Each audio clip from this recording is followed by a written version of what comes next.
story is The Whisperer in Darkness.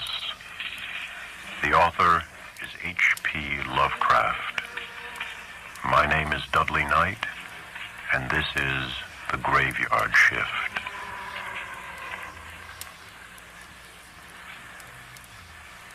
Bear in mind closely that I did not see any actual visual horror at the end.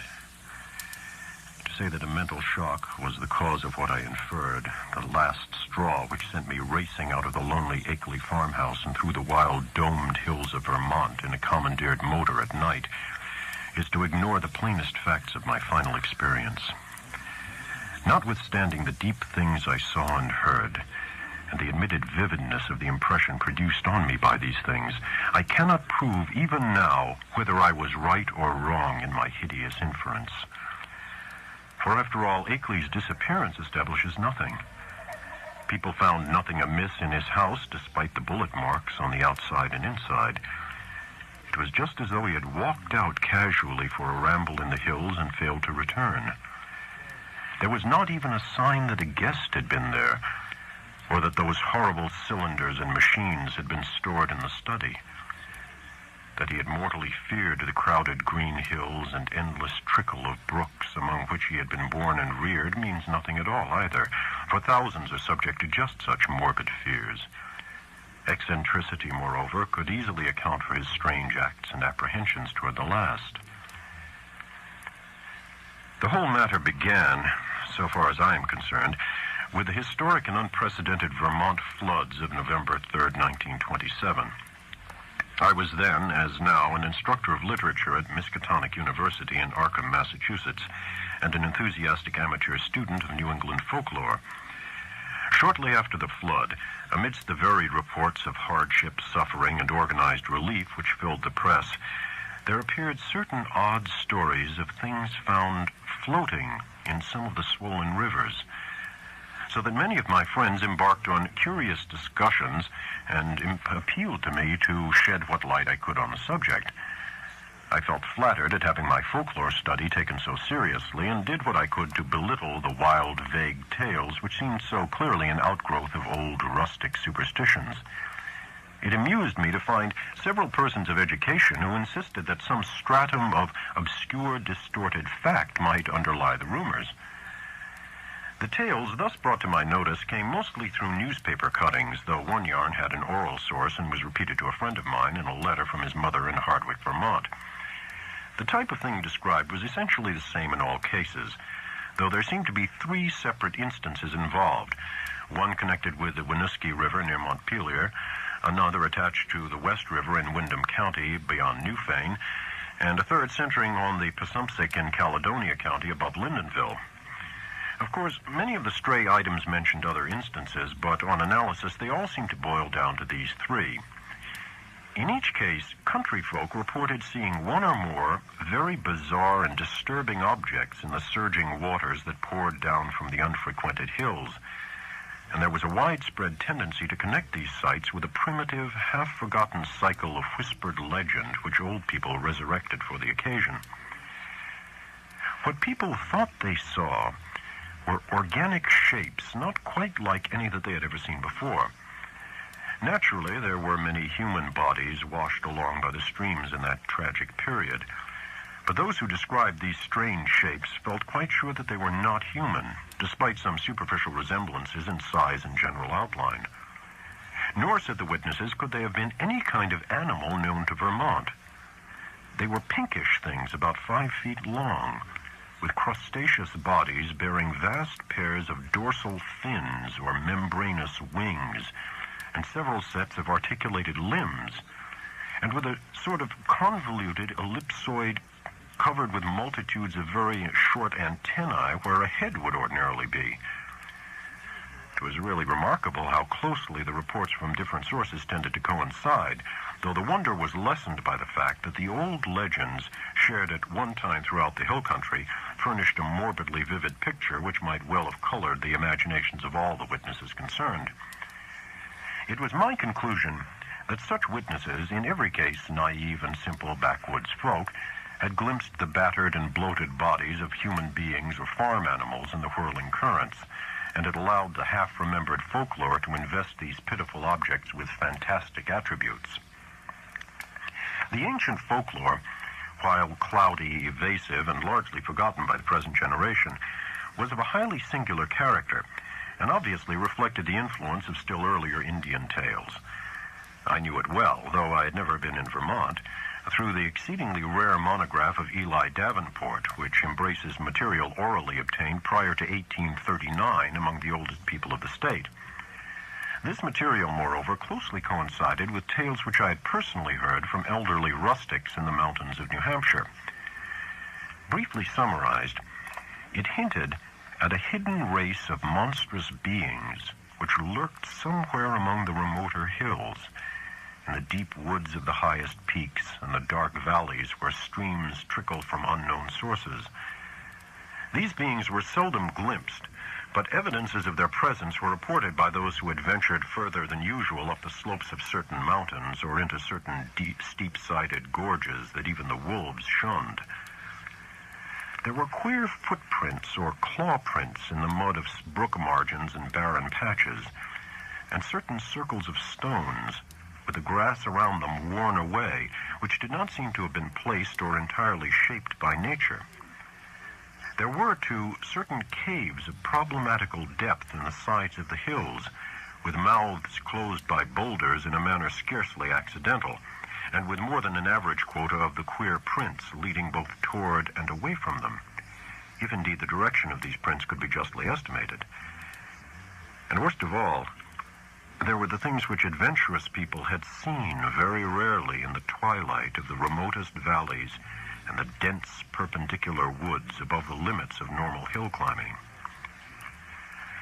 It would have been less uncomfortable if the stray accounts of these rumors had not agreed so well. As it was, nearly all of the rumors had several points in common, averring that the creatures were a sort of huge, light red crab with many pairs of legs and with two great bat-like wings in the middle of the back. They sometimes walked on all their legs and sometimes on the hindmost pair only, using the others to convey large objects of indeterminate nature.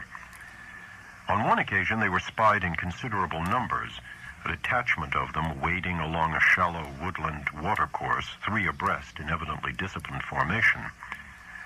Once a specimen was seen flying, launching itself from the top of a bald, lonely hill at night, and vanishing in the sky after its great flapping wings had been silhouetted an instant against the full moon. These things seemed content on the whole to let mankind alone, though they were at times held responsible for the disappearance of venturesome individuals, especially persons who built houses too close to certain valleys or too high up on certain mountains. Many localities came to be known as inadvisable to settle in, the feeling persisting long after the cause was forgotten.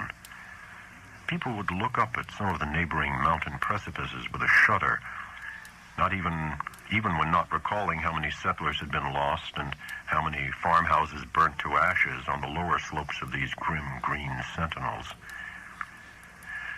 But while, according to the earliest legends, the creatures would appear to have harmed only those trespassing on their privacy, there were later accounts of their curiosity respecting men, and of their attempts to establish secret outposts in the human world. There were tales of the queer claw prints seen around farmhouse windows in the morning, and of occasional disappearances in regions outside the obviously haunted areas. Tales besides of buzzing voices in imitation of human speech, which made surprising offers to lone travelers on roads and cart paths in the deep woods, and of children frightened out of their wits by things seen or heard where the primal forest pressed close upon their dooryards. In the final layer of legends, the layer just preceding the decline of superstition and the abandonment of close contact with the dreaded places, there are shocked references to hermits and remote farmers who at some period of life appeared to have undergone a repellent mental change, and who were shunned and whispered about as mortals who had sold themselves to the strange beings. In one of the northeastern counties, it appeared to be a fashion around 1800 to accuse eccentric and unpopular recluses of being allies or representatives of the abhorred things. As to what the things were, explanations naturally varied. The common name applied to them was those ones, or the old ones, though other terms had a local and transient use. Perhaps the bulk of the Puritan settlers set them down bluntly as familiars of the devil, and made them a basis of odd theological speculation.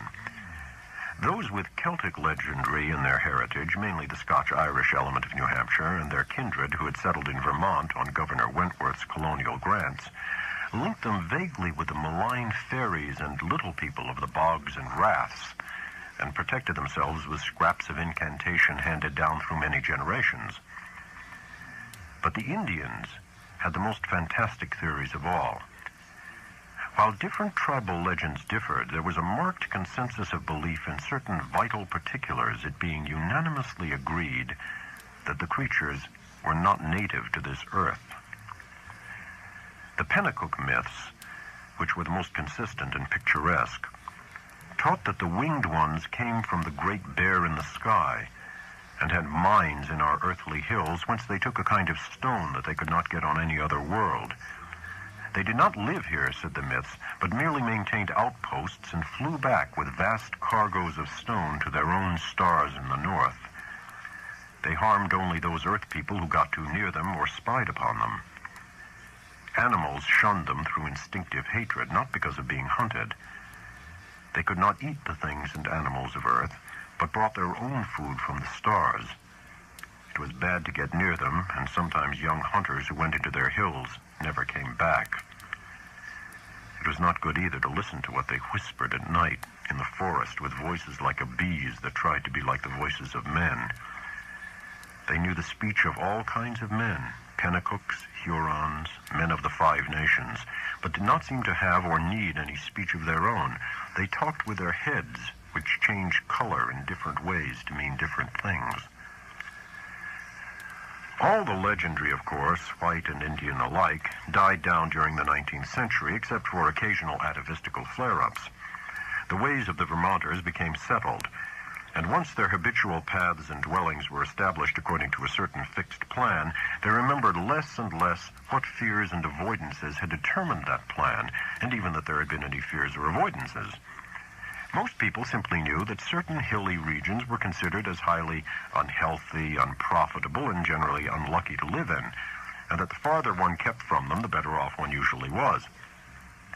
In time, the ruts of custom and economic interest became so deeply cut in approved places that there was no longer any reason for going outside them, and the haunted hills were left deserted by accident rather than by design. Save during infrequent local scares, only wonder-loving grandmothers and retrospective nonagenarians ever whispered of beings dwelling in those hills. And even such whisperers admitted that there was not much to fear from those things now that they were used to the presence of houses and settlements, and now that human beings let their chosen territory severely alone. All this I had long known from my reading, and when certain folk tales picked up in New Hampshire. Hence, when the flood time rumors began to appear, I could easily guess what imaginative background had evolved them. I took great pains to explain this to my friends, and was correspondingly amused when several contentious souls continued to insist on a possible element of truth in the reports. Such persons tried to point out that the early legends had a significant persistence and uniformity, and that the virtually unexplored nature of the Vermont hills made it unwise to be dogmatic about what might or might not dwell among them. Nor could they be silenced by my assurance that all the myths were of a well-known pattern common to most of mankind, and determined by early phases of imaginative experience which always produced the same type of delusion. It was of no use to demonstrate to such opponents that the Vermont myths differed but little in essence from those universal legends of natural personification which filled the ancient world with fauns and dryads and satyrs, suggested the Kalikanzarai of modern Greece, and gave to wild Wales and Ireland their dark hints of strange, small, and terrible hidden races of troglodytes and burrowers. No use either to point out that even among even more startlingly similar belief of the Nepalese hill tribes in the dreaded Migo, or abominable snowmen, who lurk hideously amidst the ice and rock pinnacles of the Himalayan summits. When I brought up this evidence, my opponents turned it against me by claiming that it must imply some actual historicity for the ancient tales, that it must argue the real existence of some queer elder Earth race, driven to hiding after the advent and dominance of mankind, which might very conceivably have survived in reduced numbers to relatively recent times, or even to the present. The more I laughed at such theories, the more these stubborn friends asseverated them, adding that even without the heritage of legend, the recent reports were too clear, consistent, detailed, and sanely prosaic in manner of telling to be completely ignored. 2 or 3 fanatical extremists went so far as to hint at possible meanings in the ancient Indian tales, which gave the hidden beings a non-terrestrial origin, citing the extravagant books of Charles Fort with their claims that voyagers from outer worlds and outer space have often visited the Earth. Most of my foes, however, were merely romanticists who insisted on trying to transfer to real life the fantastic lore of lurking little people made popular by the magnificent horror fiction of Arthur Machen.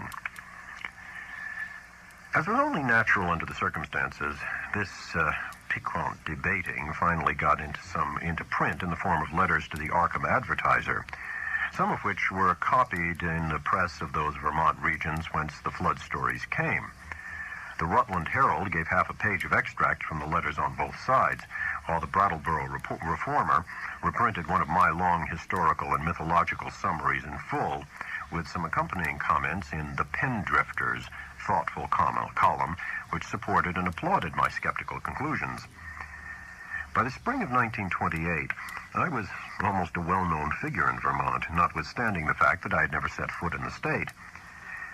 Then came the challenging letters from Henry Akeley, which impressed me so profoundly, and which took me for the first and last time to that fascinating realm of crowded green precipices and muttering forest streams. Most of what I know of Henry Wentworth Akeley was gathered by correspondence with his neighbors and with his only son in California after my experience in his lonely farmhouse. He was, I discovered, the last representative in his home soil of a long, locally distinguished line of jurists, administrators, and gentlemen agriculturalists. In him, however, the family mentally had veered away from practical affairs to pure scholarship, so that he had been a notable student of mathematics, astronomy, biology, anthropology, and folklore at the University of Vermont. I had never previously heard of him, and he did not give many autobiographical details in his communications, but from the first I saw that he was a man of character, education, and intelligence, albeit a recluse with very little worldly sophistication. Despite the incredible nature of what he claimed, I could not help at once taking Akeley more seriously than I had taken any of the other challengers of my views. For one thing, he was really close to the actual phenomena, visible and tangible, that he speculated so grotesquely about. And for another, he was amazingly willing to leave his conclusions in a tentative state like a true man of science. He had no personal preferences to advance, and was always guided by what he took to be solid evidence. Of course, I began by considering him mistaken, but gave him credit for being intelligently mistaken. And at no time did I emulate some of his friends in attributing his ideas and his fear of the lonely green hills to insanity. I could see that there was a great deal to the man, and I knew that what he reported must surely come from strange circumstance deserving investigation, however little it might have to do with the fantastic causes he assigned. Later on, I received from him certain material proofs which placed the matter on a somewhat different and bewilderingly bizarre basis. I cannot do better than transcribe in full, so far as is possible, the long letter in which Akeley introduced himself, and which formed such an important landmark in my own intellectual history. It is no longer in my possession, but my memory holds almost every word of its portentous message, and again I affirm my confidence in the sanity of the man who wrote it. Here is the text, a text which reached me in the cramped, archaic-looking scrawl of one who had obviously not mingled much in the world during his sedate, scholarly life. RFD 2, Townsend, Windham County, Vermont, May 5th, 1928. Albert N. Wilmarth, Esquire, 118 Saltonstall Street, Arkham, Massachusetts. My dear sir, I have read with great interest the Brattleboro Reformer's reprint, April 3rd, 28, of your letter on the recent stories of strange bodies seen floating in our flooded streams last fall, and on the curious folklore they so well agree with. It is easy to see why an outlander would take the position you take, and even why Pendrifter agrees with you. That is the attitude generally taken by educated persons both in and out of Vermont, as was my own attitude as a young man. I am now 57, before my studies, both general and in Davenport's book, led me to do some exploring in parts of the hills hereabouts not usually visited. I was directed toward such studies by the queer old tales I used to hear from elderly farmers of the more ignorant sort. But now I wish I had let the whole matter alone. I might say with all proper modesty that the subject of anthropology and folklore is by no means strange to me. I took a great deal of it in college, and am familiar with most of the standard authorities, such as Tyler, Lubbock, Fraser, Quatrefages, Murray, Osborne, Keith, Boole, G. Elliott Smith, and so on. It is no news to me that the tales of hidden races are as old as all mankind. I have seen the reprints of letters from you and those agreeing with you in the Rutland Herald, and I guess I know about where your controversy stands at the present time. What I desire to say now is that I'm afraid your adversaries are nearer right than yourself, even though all reason seems to be on your side. They are nearer right than they realize themselves, for of course they go only by theory and cannot know what I know. If I knew as little of the matter as they, I would feel justified in believing as they do. I would be wholly on your side. You can see I'm having a hard time getting to the point, probably because I really dread getting to the point. But the upshot of the matter is that I have certain evidence that monstrous things do indeed live in the woods on the high hills which nobody visits. I have not seen any of the things floating in the rivers as reported, but I've seen things like them under circumstances I dread to repeat. I have seen footprints, and of late have seen them nearer my own home. I live on the old Akeley place south of Townsend Village, on the side of Dark Mountain, than I dare tell you now. I've overheard voices in the woods at certain points that I will not even begin to describe on paper. At one place I heard them so much that I took a phonograph there with a dictaphone attachment and a wax blank. And I shall try to arrange to have you hear the record I got. I've run it on the machine for some of the old people up here, and one of the voices had nearly scared them paralyzed by reason of its likeness to a certain voice, that buzzing voice in the woods which Davenport mentions, that their grandmothers have told them about and mimicked for them. I know what most people think of a man who tells about hearing voices, but before you draw conclusions, just listen to this record and ask some of the older backwoods people what they think of it. If you can account for it normally, very well, but there must be something behind it. Ex nihilo nihil fit, you know. Now, my object in writing you is not to start an argument, but to give you information which I think a man of your tastes will find deeply interesting. This is private. Publicly, I am on your side, for certain things show me that it is not due for people to know too much about these matters. My own studies are now wholly private, and I would not think of saying anything to attract people's attention and cause them to visit the places that I've explored. It is true, terribly true, that there are non-human creatures watching us all the time, with spies among us gathering information. It is from a wretched man who, if he was sane, as I think he was one of those spies, that I got a large part of my clues to the matter. He later killed himself, but I have reason to think there are others now. The things come from another planet, being able to live in interstellar space and fly through it on clumsy, powerful wings which have a way of resisting the ether, but which are too poor at steering to be much use in helping them about on Earth. I will tell you about this later if you do not dismiss me at once as a madman. They come here to get metals from mines that go deep under the hills, and I think I know where they come from. They will not hurt us if we let them alone, but no one can say what will happen if we get too curious about them. Of course, a good army of men could wipe out their mining colony. That is what they're afraid of. But if that happened, more would come from outside, any number of them.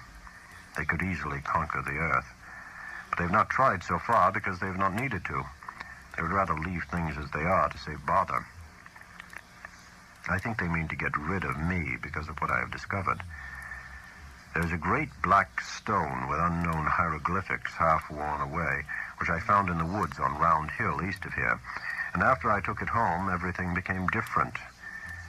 If they think I suspect too much, they will either kill me or take me off the Earth to where they come from. They like to take away men of learning once in a while to keep informed on the state of things in the human world.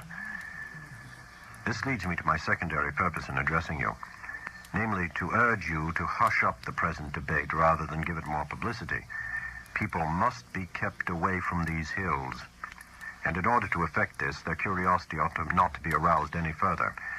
Heaven knows there is peril enough anyway from promoters and real estate men flooding Vermont with herds of summer people to overrun the wild places and cover the hills with cheap bungalows. I shall welcome further communication with you and shall try to send you the phonograph record in black stone, which is so warm that photographs don't show much, by express if you are willing.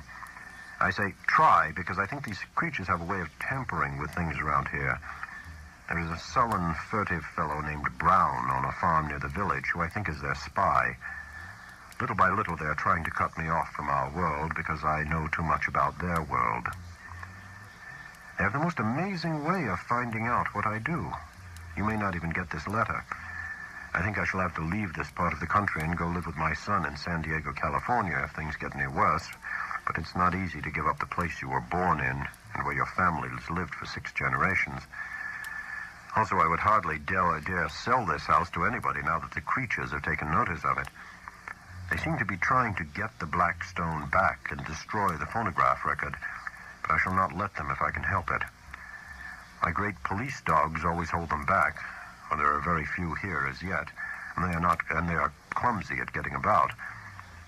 As I've said, their wings are not much use for short flights on Earth. I'm on the very brink of deciphering that stone in a very terrible way, and with your knowledge of folklore, you may be able to supply the missing links enough to help me. I suppose you know all about the fearful myths antedating the coming of man to the Earth, the Yog-Sothoth and Kutulium cycles, which are hinted at in the Necronomicon. I had access to a copy of that once, and I hear that you have one in your college library under lock and key. To conclude, Mr. Wilmarth, I think that with your respective studies, we can be very useful to each other. I don't wish to put you in any peril, and I suppose I ought to warn you that possession of the stone and the record won't be very safe, but I think you will find any risks worth running for the sake of knowledge.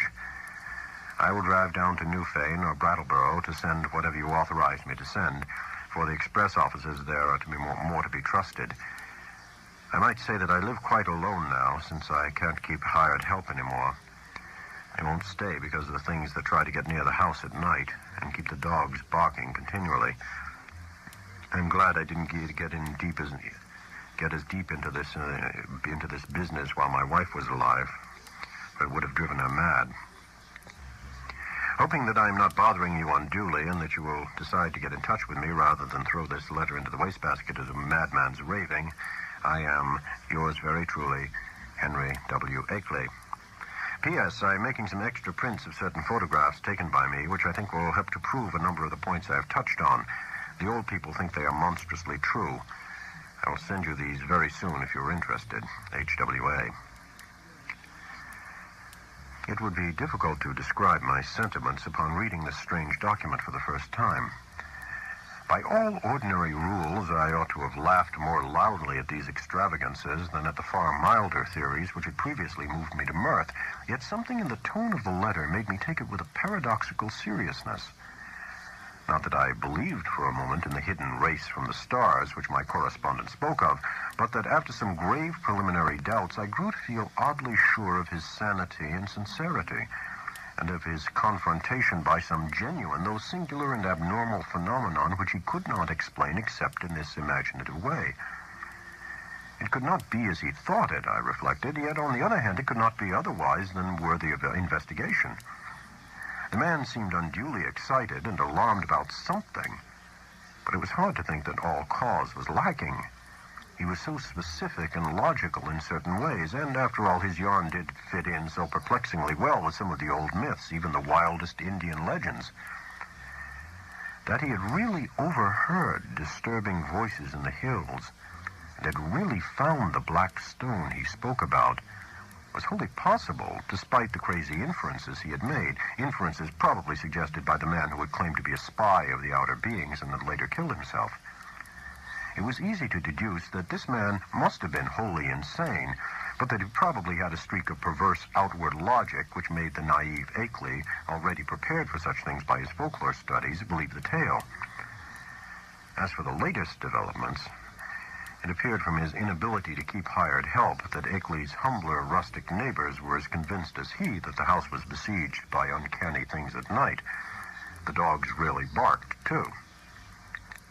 And then the matter of that phonograph record, which I could not but believe he had obtained in the way he said. It must mean something.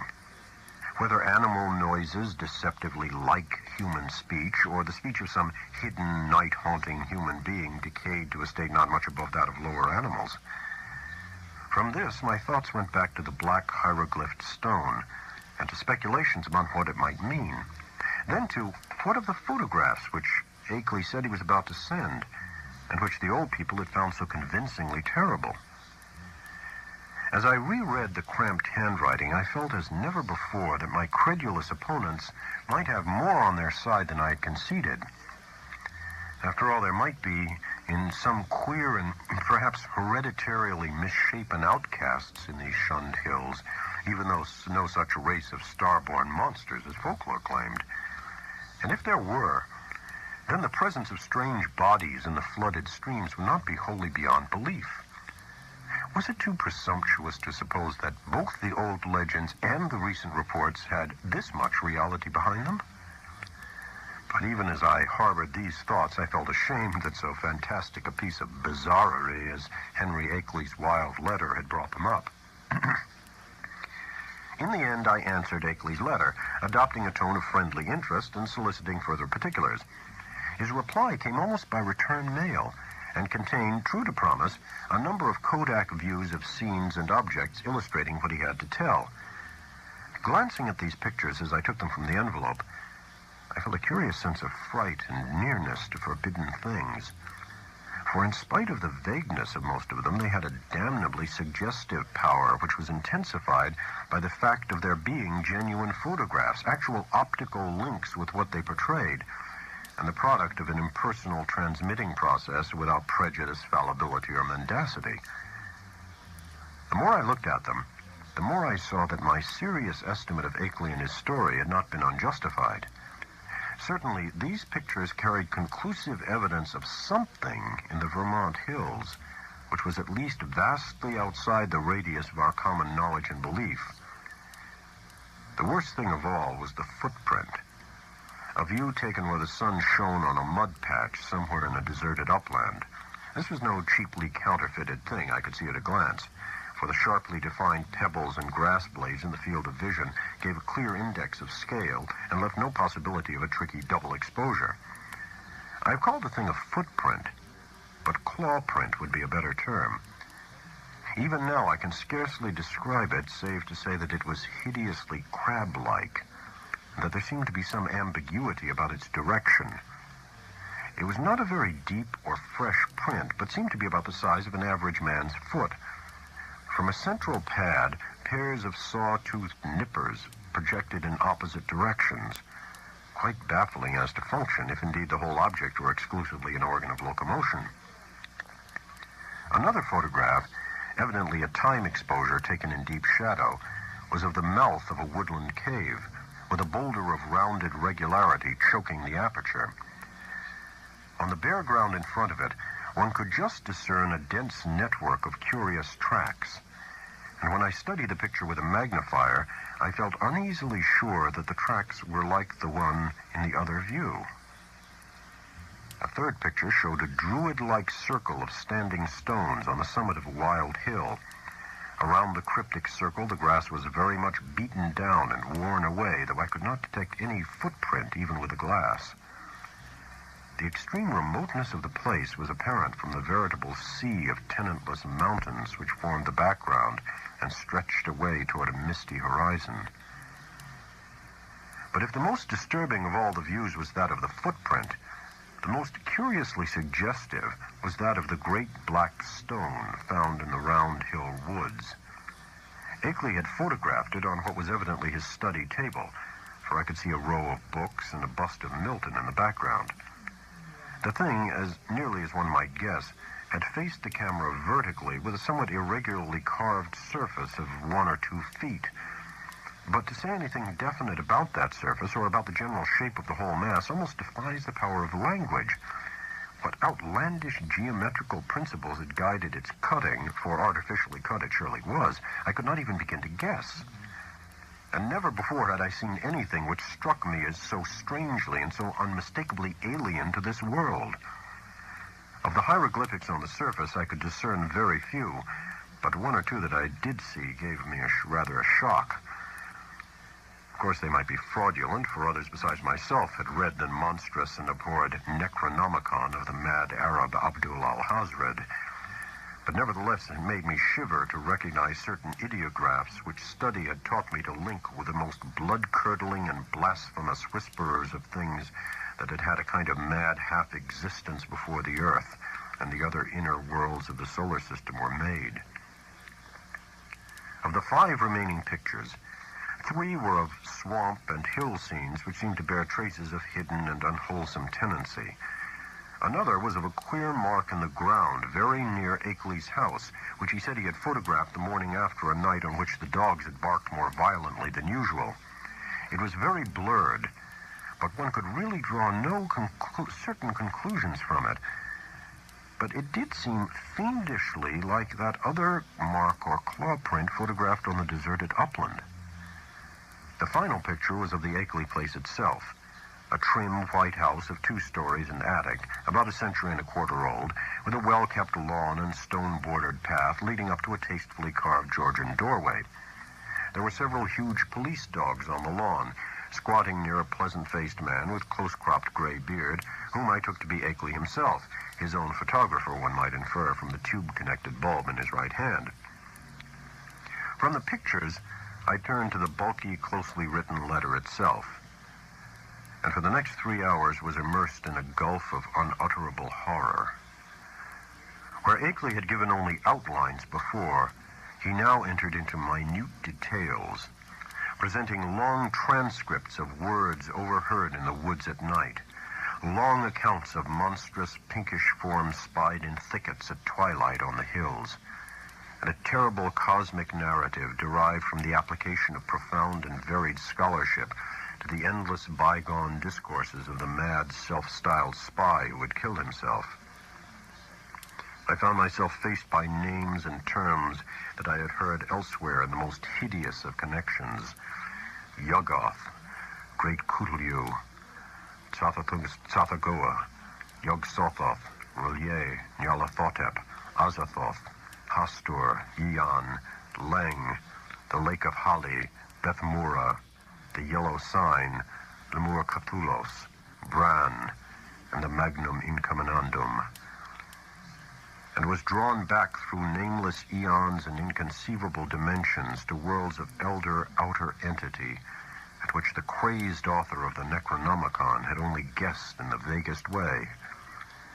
I was told of the pits of primal life, and of the streams that had trickled down therefrom, and finally the tiny rivulet from one of those streams which had become entangled with the destinies of our own earth.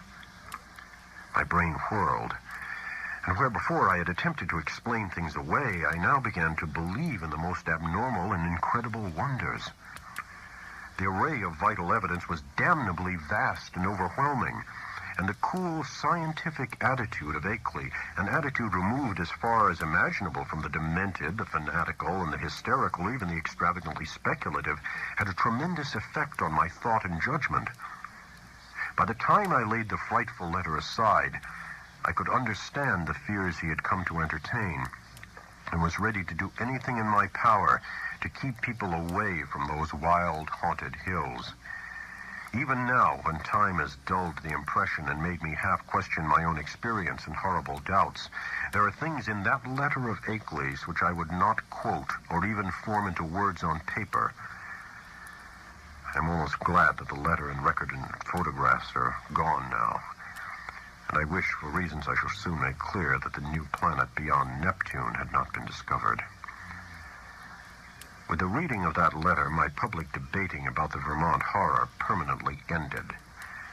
Arguments from opponents remained unanswered or put off with promises, and eventually the controversy petered out into oblivion.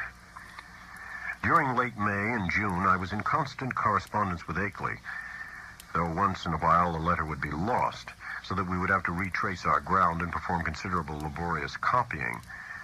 What we were trying to do as a whole was to compare notes in matters of obscure mythological scholarship and arrive at a clearer correlation of the Vermont horrors with a general body of primitive world legend. For one thing, we virtually decided that these morbidities and the hellish Himalayan Migo were one and the same order of incarnated nightmare. There was also absorbing zoological conjectures, which I would have referred to Professor Dexter in my own college, but for Akeley's imperative command to tell no one of the matter before us.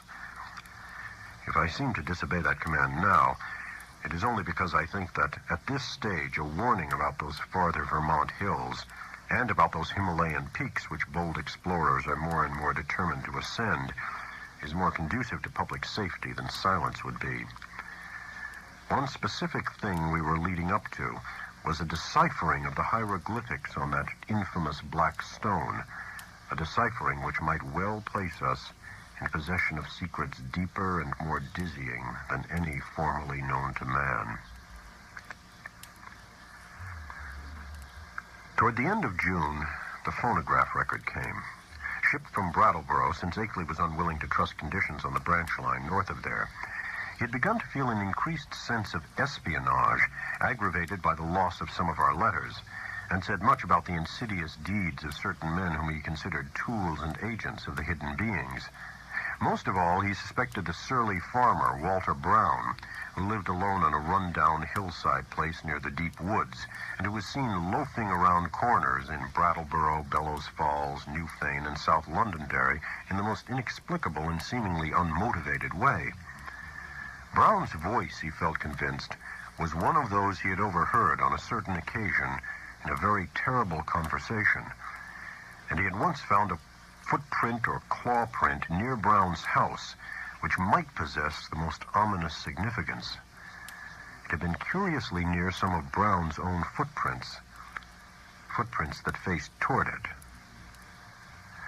So the record was shipped from Brattleboro, whither Akeley drove in his Ford car along the lonely Vermont back roads.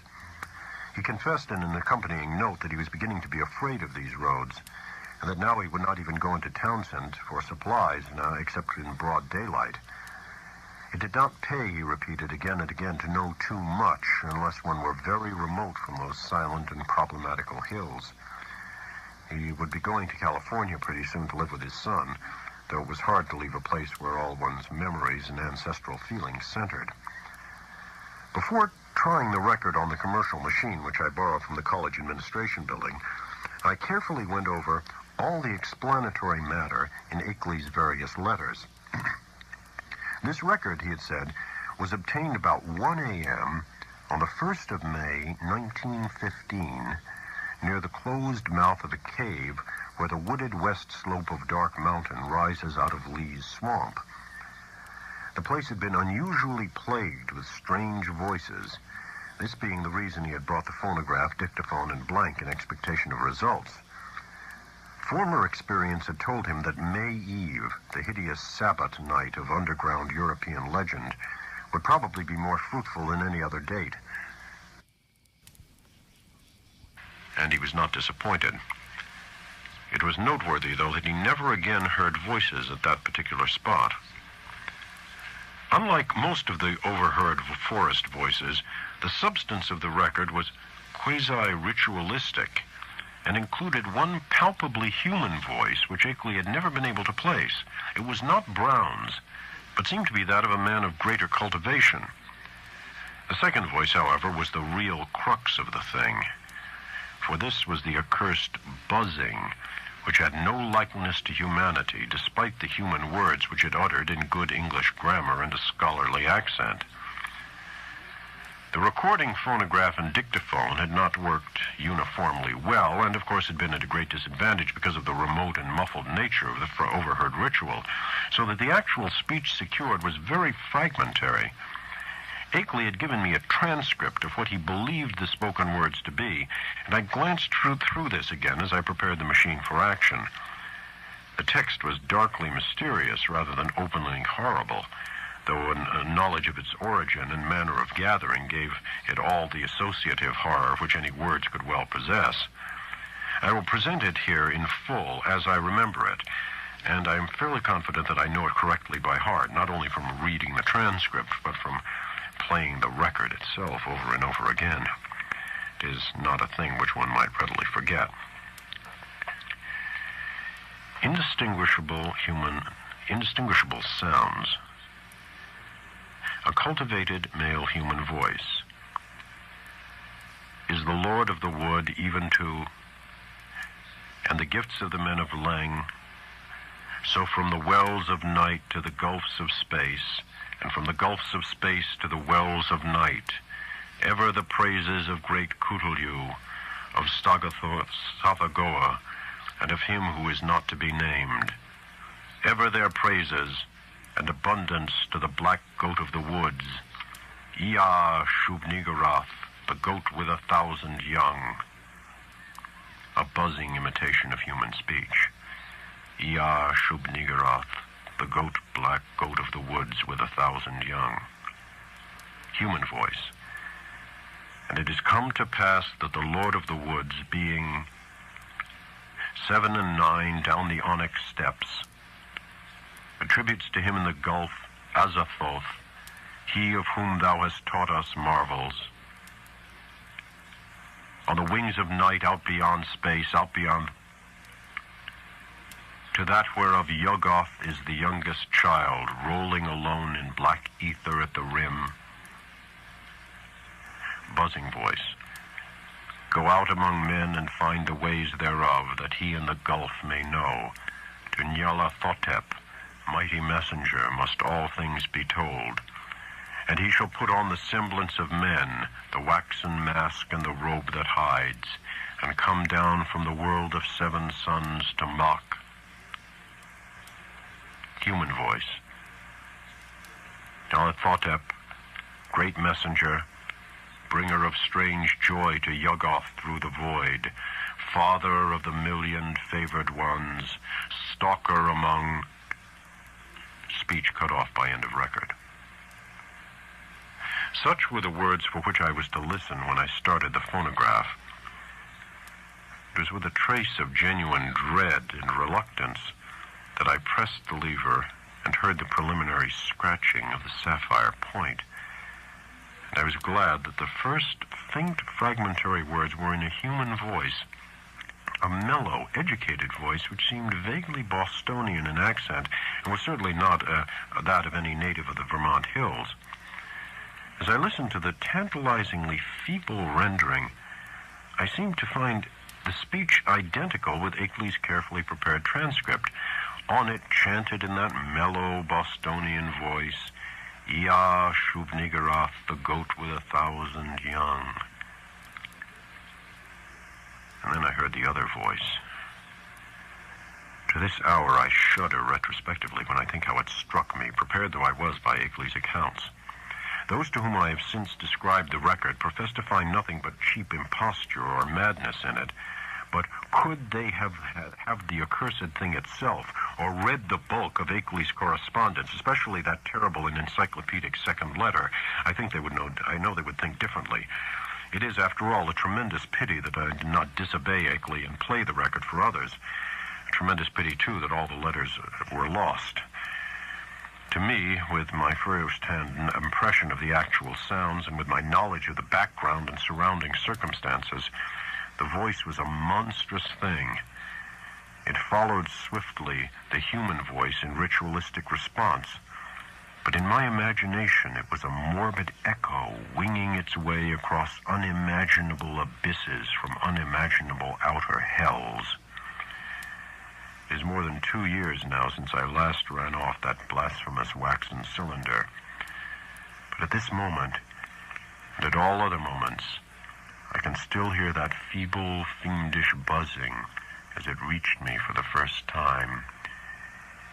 Ia shub nigera, the black goat of the woods with 1,000 young. But though that voice is always in my ears, I have not yet even been able to analyze it well enough for a graphic description. It was like the drone of some loathsome, gigantic insect, ponderously shaped into the articulate speech of an alien species. And I'm perfectly certain that the organs producing it can have no resemblance to the vocal organs of man, or indeed to any of those of the mammalia. There were singularities in timbre, range, and overtones which placed this phenomenon wholly outside the sphere of humanity and earth life. Its sudden advent that first time almost stunned me, and I heard the rest of the record through in a kind of abstracted daze. When the longer passage of buzzing came, there was a sharp intensification of that feeling of blasphemous infinity which had struck me during the shorter and earlier passage. At last the record ended abruptly, during an unusually clear speech of the human and Bostonian voice, but I sat stupidly staring long after the machine had automatically stopped. I need hardly say that I gave that shocking record many another playing, and that I made exhaustive attempts at analysis and comment in comparing notes with Akeley. It would be useless and disturbing to repeat here all that we concluded, but I may hint that we agreed in believing we had secured a clue to the source of some of the most repulsive primordial customs in the cryptic elder religions of mankind. It seemed plain to us also that there were ancient and elaborate alliances between the hidden outer creatures and certain members of the human race. How extensive these alliances were, and how their state today might compare with their state at earlier ages, we had no means of guessing. Yet at best there was room for a limitless amount of horrified speculation. There seemed to be an awful immemorial linkage in several definite stages betwixt man and nameless infinity. The blasphemies which appeared on Earth, it was hinted, came from this dark planet Yuggoth, at the rim of the solar system. But this was itself merely the populous outpost of a frightful interstellar race, whose ultimate source must lie far outside even the Einsteinian space-time continuum of greatest known cosmos. Meanwhile, we continued to discuss the Black Stone and the best way of getting it to Arkham, Akeley deeming it inadvisable to have me visit him at the scene of his nightmare studies. For some reason or other, Akeley was afraid to trust the thing to any ordinary or expected transportation route. His final idea was to take it across country to Bellows Falls and ship it on the Boston and Maine system through Keene and Wichita and Fitchburg, even though that would necessitate his driving along the somewhat lonelier and more forest-traversing hill roads than the main highway to Brattleboro. He said he had noticed a man around the express office at Brattleboro when he had sent the phonograph record, whose actions and expression had been far from reassuring. This man had seemed much too anxious to talk with the clerks, and had taken the train on which the record was shipped. Akeley confessed he had not felt strictly at ease about that record until he heard from me of its safe receipt. About this time, the second week in July, another letter of mine went astray, as I learned through an anxious communication from Akeley. After that, he told me to address him no more at Townsend, but to send all mail in care of the general delivery at Brattleboro, whither he would make frequent trips, either in his car or on the motor coach line which had lately replaced passenger service on the lagging branch railway. I could see that he was getting more and more anxious, for he went into much detail about the increased barking of the dogs on moonless nights, and about the fresh claw prints he sometimes found in the road and in the mud at the back of his farmyard when morning came. Once he told about a veritable army of prints drawn up in a line facing an equally thick and resolute line of dog tracks, and sent a loathsomely disturbing Kodak picture to prove it. That was after a night on which the dogs had outdone themselves in barking and howling. On the morning of Wednesday, July 18, I received a telegram from Bellows Falls, in which Akeley said he was expressing the Black Stone over the B&M on train number 5508, leaving Bellows Falls at 12:15 p.m. Standard Time and due at the North Station in Boston at 4:12 p.m. It ought, I calculated, to get up to Arkham at least by the next noon, and accordingly I stayed in all Thursday morning to receive it. But noon came and went without its advent, and when I telephoned down to the express office, I was informed that no shipment for me had arrived. My next act, performed amidst a growing alarm, was to give a long-distance call to the express agent at the Boston North Station, and I was scarcely surprised to learn that my consignment had not appeared. Train number 5508 had pulled in only 35 minutes late on the day before, but it contained no box addressed to me. The agent promised, however, to institute a searching inquiry, and I ended the day by sending Akeley a night letter outlining the situation. With commendable promptness, a report came from the Boston office the following afternoon, the agent telephoning as soon as he learned the facts. It seemed that the Railway Express clerk on number 5508 had been able to recall an incident which might have much bearing on my loss, an argument with a very curious-voiced man, lean, sandy, and rustic-looking, when the train was waiting at Keene, New Hampshire, shortly after 1 o'clock Standard Time. The man, he said, was greatly excited about a heavy box which he claimed to expect, but which was neither on the train nor entered on the company's books. He had given the name of Stanley Adams, and it had such a queerly thick, droning voice that it made the clerk abnormally dizzy and sleepy to listen to him. The clerk could not remember quite how the conversation had ended, but recalled starting into a fuller awakeness when the train began to move. The Boston agent added that this clerk was a young man of wholly unquestioned veracity and reliability, of known antecedents, and belonged with the company. That evening I went to Boston to interview the clerk in person, having obtained his name and address from the office. He was a frank, prepossessing fellow, but I saw that he could add nothing to his original account. Oddly, he was scarcely sure that he could even recognize the strange inquirer again. Realizing that he had no more to tell, I returned to Arkham and sat up until morning writing letters to Akeley, to the express company, and to the police department and station agent in Keene. I felt that the strange-voiced man who had so queerly affected the clerk must have a pivotal place in the ominous business, and hoped that Keene station employees and telegraph office records might tell something about him and how he happened to make his inquiry when and where he did. I must admit, however, that all my investigations came to nothing. The queer-voiced man had indeed been noticed around the Keene station in the early afternoon of July 18, and one lounger seemed to couple him vaguely with a heavy box, but he was altogether unknown and had not been seen before or since. He had not visited the telegraph office or received any message so far as could be learned, nor had the message which might justly be considered a notice of the Blackstone's presence on number 5508 come through the office for anyone. Naturally, Akeley joined with me in conducting these inquiries, and even made a personal trip to Keene to question the people around the station. But his attitude toward the matter was more fatalistic than mine. He seemed to find the loss of the box a portentous and menacing fulfillment of inevitable tendencies, and had no real hope at all of its recovery. He spoke of the undoubted telepathic and hypnotic powers of the hill creatures and their agents, and in one letter hinted that he did not believe the stone was on this earth any longer. For my part, I was duly enraged, for I felt there was at least a chance of learning profound and astonishing things from the old blurred hieroglyphs. The matter would have rankled bitterly in my mind had not Akeley's immediately subsequent letters brought up a new phase of the whole horrible hill problem, which at once seized all my attention.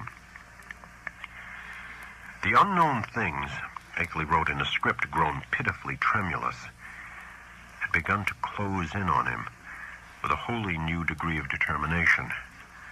The nocturnal barking of the dogs, whenever the moon was dim or absent, was hideous now, and there had been attempts to molest him on the lonely roads he had to traverse by day.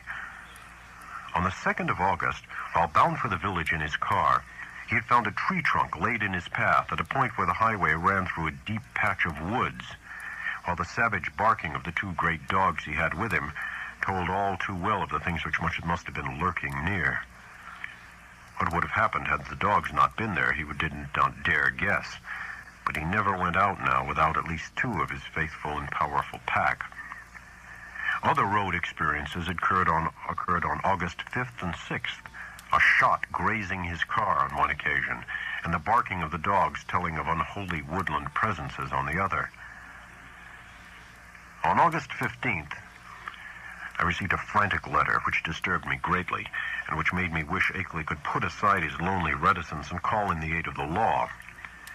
There had been frightful happenings on the night of the 12th to 13th, bullets flying outside the farmhouse, and 3 of the 12 great dogs being found shot dead in the morning.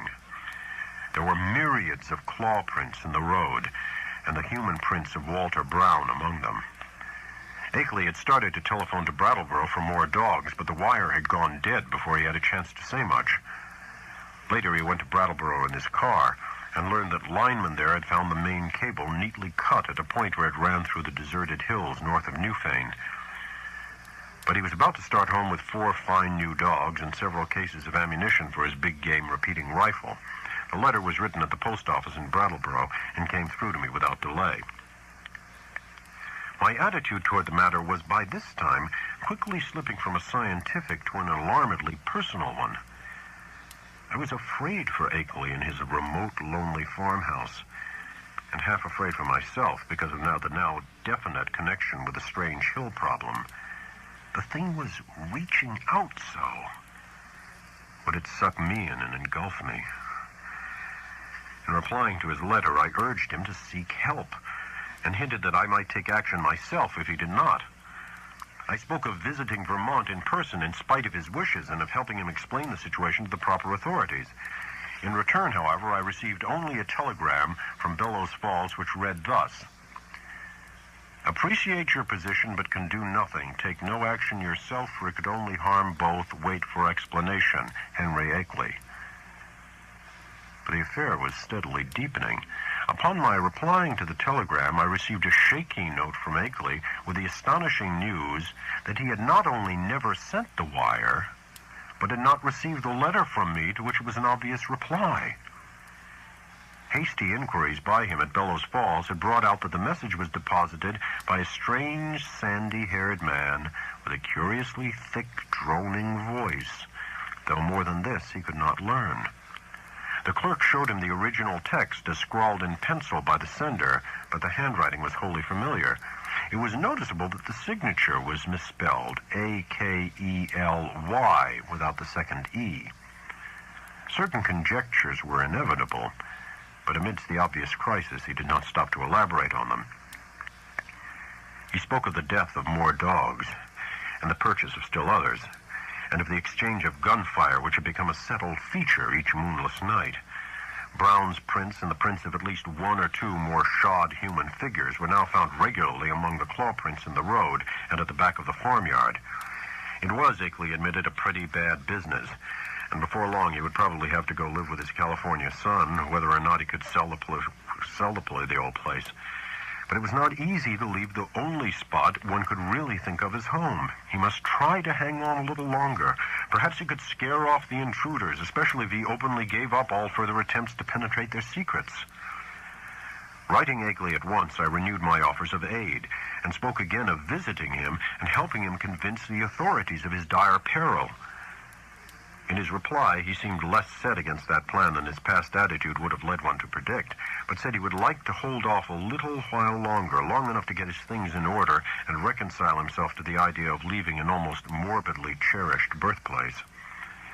People looked askance at his studies and speculations, and it would be better to get quietly off without setting the countryside in a turmoil and creating widespread doubts of his own sanity. He had had enough, he admitted, but he wanted to make a dignified exit if he could. This letter reached me on the 28th of August, and I prepared and mailed as encouraging a reply as I could. Apparently, the encouragement had effect, for Akeley had fewer terrors to report when he acknowledged my note. He was not very optimistic, though, and expressed the belief that it was only the full moon season which was holding the creatures off. He hoped there would not be as many densely cloudy nights, and talked vaguely of boarding in Brattleboro when the moon waned. Again, I wrote him encouragingly, but on September 5th, there came a fresh communication which had obviously crossed my letter in the mails, and to this I could not give any such hopeful response. In view of its importance, I believe I had better give it in full, as best as I can do from memory of the shaky script. It ran substantially as follows. Monday. Dear Wilmarth, rather a discouraging P.S. to my last. Last night was thickly cloudy, though no rain, and not a bit of moonlight got through. Things were pretty bad. I think the end is getting near in spite of all we have hoped. After midnight, something landed on the roof of the house, and the dogs all rushed up to see what it was. I could hear them snapping and tearing around, and then one managed to get on the roof by jumping from the low L. There was a terrible fight up there, and I heard a frightful buzzing, which I'll never forget. And then there was a shocking smell. About the same time, bullets came through the window and nearly grazed me. I think the main line of the hill creatures had got close to the house when the dogs divided because of the roof business. What was up there I don't know yet, but I'm afraid the creatures are learning to steer better with their space wings. I put out the light and used the windows for loopholes and raked all around the house with rifle fire, aimed just high enough not to hit the dogs. That seemed to end the business. But in the morning I found great pools of blood in the yard, besides pools of a green, sticky stuff that had the worst odor I've ever smelled. I climbed up on the roof and found more of the sticky stuff there. 5 of the dogs were killed. I'm afraid I hit one myself by aiming too low, for he was shot in the back. Now I am setting the pains. The shot's broken. I'm going to Brattleboro for more dogs. I guess the men at the kennels think I'm crazy. We'll drop another note later. I suppose I'll be ready for moving in a week or two, though it nearly kills me to think of it. Hastily, Akeley. But this was not the only letter from Akeley to cross mine. On the next morning, September 6th, still another came, this time a frantic scrawl, which utterly unnerved me and put me at a loss of what to say or do next. Again, I cannot do better than quote the text as faithfully as memory will let me. Tuesday. Clouds didn't break, so no moon again, and going into the wane anyhow. I'd have the house wired for electricity and put in a searchlight if I didn't know they'd cut the cables as fast as they could be mended. I think I'm going crazy. It may be that all I have written you is a dream or madness. It was bad enough before, but this time it is too much. They talked to me last night. Talked in that cursed buzzing voice and told me things that I dare not repeat to you. I heard them plainly above the barking of the dogs, and once when they were drowned out, a human voice helped them. Keep out of this, Wilmarth. It is worse than either you or I ever suspected. They don't mean to let me get to California now. They want to take me off alive, or what theoretically and mentally amounts to alive, not only to Yuggoth, but beyond that, away outside the galaxy, and possibly beyond the last curved rim of space. I told them I wouldn't go where they wish, or in the terrible way they propose to take me, but I'm afraid it will be no use. My place is so far out they may come by day as well as by night before long. 6 more dogs killed, and I felt presences all along the wooded parts of the road when I drove to Brattleboro today. It was a mistake for me to try to send you that phonograph record in black stone. Better smash the record before it's too late. We'll drop you another line tomorrow if I'm still here. Wish I could arrange to get my books and things to Brattleboro on board there. I would run off without anything if I could, but something inside my mind holds me back. I can slip out to Brattleboro where I ought to be safe, but I feel just as much a prisoner there as at the house. And I seem to know that I couldn't get much farther even if I dropped everything and tried. It's horrible. Don't get mixed up in this. Yours, Akeley. I did not sleep at all the night after receiving this terrible thing, and was utterly baffled as to Akeley's remaining degree of sanity. The expression, the substance of the note was wholly insane, yet the manner of it, in view of all that had gone before, had a grimly potent quality of convincingness. I made no attempt to answer it, thinking it better to wait until Akeley might have time to reply to my latest communication. Such a reply indeed came on the following day, though the fresh material in it quite overshadowed any of the points brought up by the letter nominally answered. Here's what I recall of the text, scrawled and blotted as it was in the course of a plainly frantic and hurried composition. Wednesday. W. Your letter came, but it's no use to discuss anything anymore. I'm fully resigned. Wonder that I even have enough willpower left to fight them off. Can't escape even if I were willing to give up everything and run. They'd get me. Had a letter from them yesterday. RFD man brought it while I was at Brattleboro, typed and postmarked Bellows Falls. Tells me what they want to do with me. I can't repeat it. Look out for yourself, too. Smash that record. Cloudy nights keep up and the moon waning all the time. Wish I dared to get help. It might brace up my willpower, but everyone who would dare to come at all would call me crazy unless there happened to be some proof. Couldn't ask people to come for no reason at all. I'm all out of touch with everybody and have been for years. But I haven't told you the worst, Wilmarth. Brace up to read this, for it will give you a shock. I'm telling the truth, though. It is this. I have seen and touched one of the things, or part of one of the things. God, man, but it's awful. It was dead, of course. One of the dogs had it, and I found it near the kennel this morning. I tried to save it in the woodshed to convince people of the whole thing, but it all evaporated in a few hours. Nothing left. You know, all those things in the rivers were only seen on the first morning after the flood. And here's the worst. I tried to photograph it for you, but when I developed the film, there wasn't anything visible except the woodshed. What can the thing have been made of? I saw and felt it. And they all leave footprints. It surely is made of matter, but what kind of matter? The shape can't be described. There's a great crab with a lot of pyramided fleshy rings or knots of thick ropey stuff covered with feelers where a man's head should be. The green sticky stuff is its blood or juice, and there are more of them due on Earth any minute. Walter Brown is missing. He hasn't been seen loafing around his usual corners in the villages hereabouts. I must have got him with one of my shots, though the creatures always seem to try to take their dead and wounded away. Got into town this afternoon without any trouble, but I'm afraid they're beginning to hold off because they're sure of me. I'm writing this in Brattleboro, P.O. This may be goodbye. If it is, write my son, George Goodenough Akeley, 176 Pleasant Street, San Diego, California, but don't come up here. Write the boy if you don't hear from me in a week, and watch the papers for news. I'm going to play my last two cards now, if I have the willpower left. First, to try poison gas on the things. I've got the right chemicals and have fixed up masks for myself and the dogs. And if that doesn't work, tell the sheriff. They can lock me in a madhouse if they want to. It'd be better than what the other creatures would do.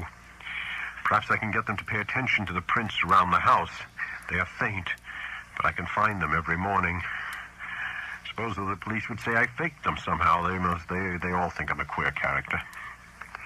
Must try to have a state policeman spend a night here and see for himself, though it would be just like the creatures to learn about it and hold off that night. They cut my wires whenever I try to telephone in the night. The linemen think it is very queer and may testify for me if they don't go and imagine I cut them myself. I haven't tried to keep them repaired for over a week now. I could get some of the ignorant people to testify for me about the reality of the horrors, but everybody laughs at what they say, and anyway, they've shunned my place for so long they don't know any of the new events. You couldn't get one of those run-down farmers to come within a mile of my house for love or money. The mail carrier hears what they say and jokes me about it. God, if I only did tell him how real it is. I think I'll try and get him to notice the prints, but he comes in the afternoon and they're usually about gone by that time. If I kept one by setting a box or a pan over it, he'd surely think it was a fake or a joke. Wish I hadn't gotten to be such a hermit, so folks don't drop around as they used to. And they had never dared show the black stone or the Kodak pictures or play the record to anybody but the ignorant people. The others would say I faked the whole business and do nothing but laugh. But I may yet try showing the pictures. They give the claw prints clearly, even if the things that made them can't be photographed. What a shame nobody else saw that thing this morning before it went to nothing. But I don't know as I care. After what I've been through, a madhouse is as good a place as any. The doctors can help me make up my mind to get away from this house, and that is all that will save me. Write my son George if you don't hear soon. Goodbye. Smash that record. And don't mix up in this. Yours, Akeley. This letter, frankly, plunged me into the blackest of terror. I did not know what to say in answer, but scratched off some incoherent words of advice and encouragement and sent them by registered mail. I recall urging Akeley to move to Brattleboro at once and place himself under the protection of the authorities, adding that I would come to that town with a phonograph record and help convince the courts of his sanity. It was time, too, I think I wrote, to alarm the people generally against this thing in their midst. It will be observed that at this moment of stress, my own belief in all Akeley had told and claimed was virtually complete, though I did not think his failure to get a picture of the dead monster was due not to any freak of nature, but to some excited slip of his own. Then, apparently crossing my incoherent note and reaching me Saturday afternoon, September 8th, came that curiously different and calming letter, neatly typed on a new machine. That strange letter of reassurance and invitation which must have marked so prodigious a transition in the whole nightmare drama of the Lonely Hills. Again, I will quote from memory, seeking for special reasons to preserve as much of the flavor of the style as I can.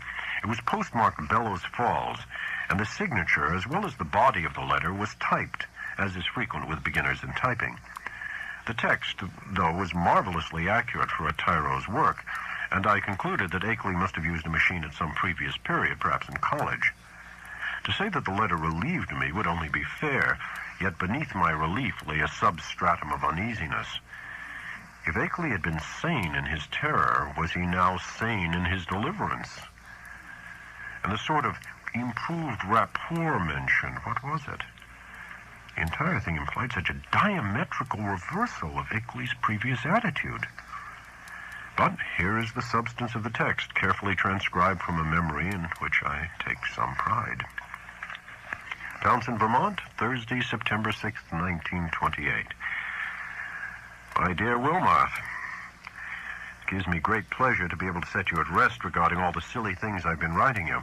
I say silly, although by that I mean my frightened attitude rather than any descriptions of certain phenomena. Those phenomena are real and important enough. My mistake had been in establishing an anomalous attitude toward them. I think I mentioned that my strange visitors were beginning to communicate with me, and to attempt such communication. Last night, this exchange of speech became actual. In response to certain signals, I admitted to the house a messenger from those outside, a fellow human, let me hasten to say. He told me much that neither you nor I had even begun to guess, and showed clearly how totally we had misjudged and misinterpreted the purpose of the Outer Ones in maintaining their secret colony on this planet. It seems that the evil legends about what they have offered to men and about what they wish in connection with the Earth are wholly the result of an ignorant misconception of allegorical speech. Speech, of course, molded by cultural backgrounds and thought habits vastly different from anything we dream of. My own conjectures, I freely own, shot as widely past the mark as any of the guesses of illiterate farmers and savage Indians. What I had thought morbid and shameful and ignominious is in reality awesome and mind-expanding and even glorious. My previous estimate being merely a phase of man's eternal tendency to hate and fear and shrink from the utterly different. Now I regret the harm I have inflicted upon these alien and incredible beings in the course of our nightly skirmishes. If only I had consented to talk peacefully and reasonably with them in the first place. But they bear me no grudge, their emotions being organized very differently from ours. It is their misfortune to have had as their human agents in Vermont some very inferior specimens, late Walter Brown, for example. He prejudiced me vastly against them. Actually, they have never knowingly harmed men, but have often been cruelly wronged and spied on by our species. There is a whole secret cult of evil men. A man of your mystical erudition will understand me when I link them with Hastur and the Yellow Sign, devoted to the purpose of tracking them down and injuring them on behalf of monstrous powers from other dimensions. It is against these aggressors, not against normal humanity, that the drastic precautions of the Outer Ones are directed. Incidentally, I learned that many of our lost letters were stolen not by the Outer Ones, but by the emissaries of this malign cult. All that the Outer Ones wish of man is peace and non-molestation and an increasing intellectual rapport. This latter is absolutely necessary now that our inventions and devices are expanding our knowledge and motions and making it more and more impossible for the Outer Ones' necessary outposts to exist secretly on this planet. The alien beings desire to know mankind more fully, and to have a few of mankind's philosophic and scientific leaders know more about them. With such an exchange of knowledge, all perils will pass, and a satisfactory modus vivendi will be established. The very idea of any attempt to enslave or degrade mankind is ridiculous. As a beginning of this improved rapport, the Outer Ones have naturally chosen me, whose knowledge of them is already so considerable, as their primary interpreter on Earth. Much was told to me last night. Facts of the most stupendous and vista-opening nature, and more will be subsequently communicated to me both orally and in writing. I shall not be called upon to make any trip outside just yet, though I shall probably wish to do so later on, employing special means and transcending everything which we have hitherto been accustomed to regard as human experience. My house will be besieged no longer. Everything is reverted to normal, and the dogs will have no further occupation. In place of terror, I have been given a rich boon of knowledge and intellectual adventure which few other mortals have ever shared. The outer beings are perhaps the most marvelous organic things in or beyond all space and time, members of a cosmos-wide race of which all other life forms are merely degenerate variants.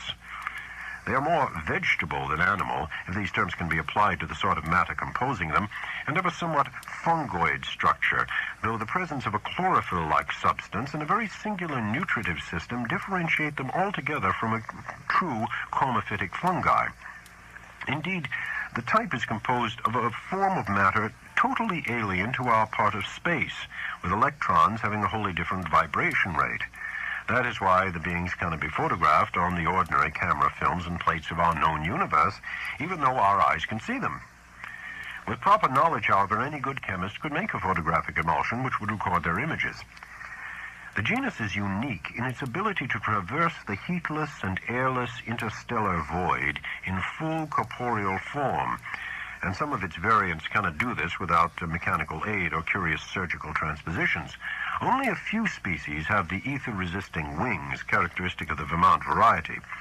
These and those inhabiting certain remote peaks in the Old World were brought in other ways. Their external resemblance to animal life and the sort of structure we understand as material is a matter of parallel evolution rather than of close kinship. Their brain capacity exceeds that of any other surviving life form, although the winged types of our hill country are by no means the most highly developed. Telepathy is their usual means of discourse, though they have rudimentary vocal organs which, after a slight operation, for surgery is an incredibly expert and everyday thing among them, can roughly duplicate the speech of such types of organisms as still use speech. Their main immediate abode is a still undiscovered and almost lightless planet at the very edge of our solar system, beyond Neptune, and the 9th in distance from the Sun. It is, as we have inferred, the object mystically hinted to as Yuggoth in certain ancient and forbidden writings.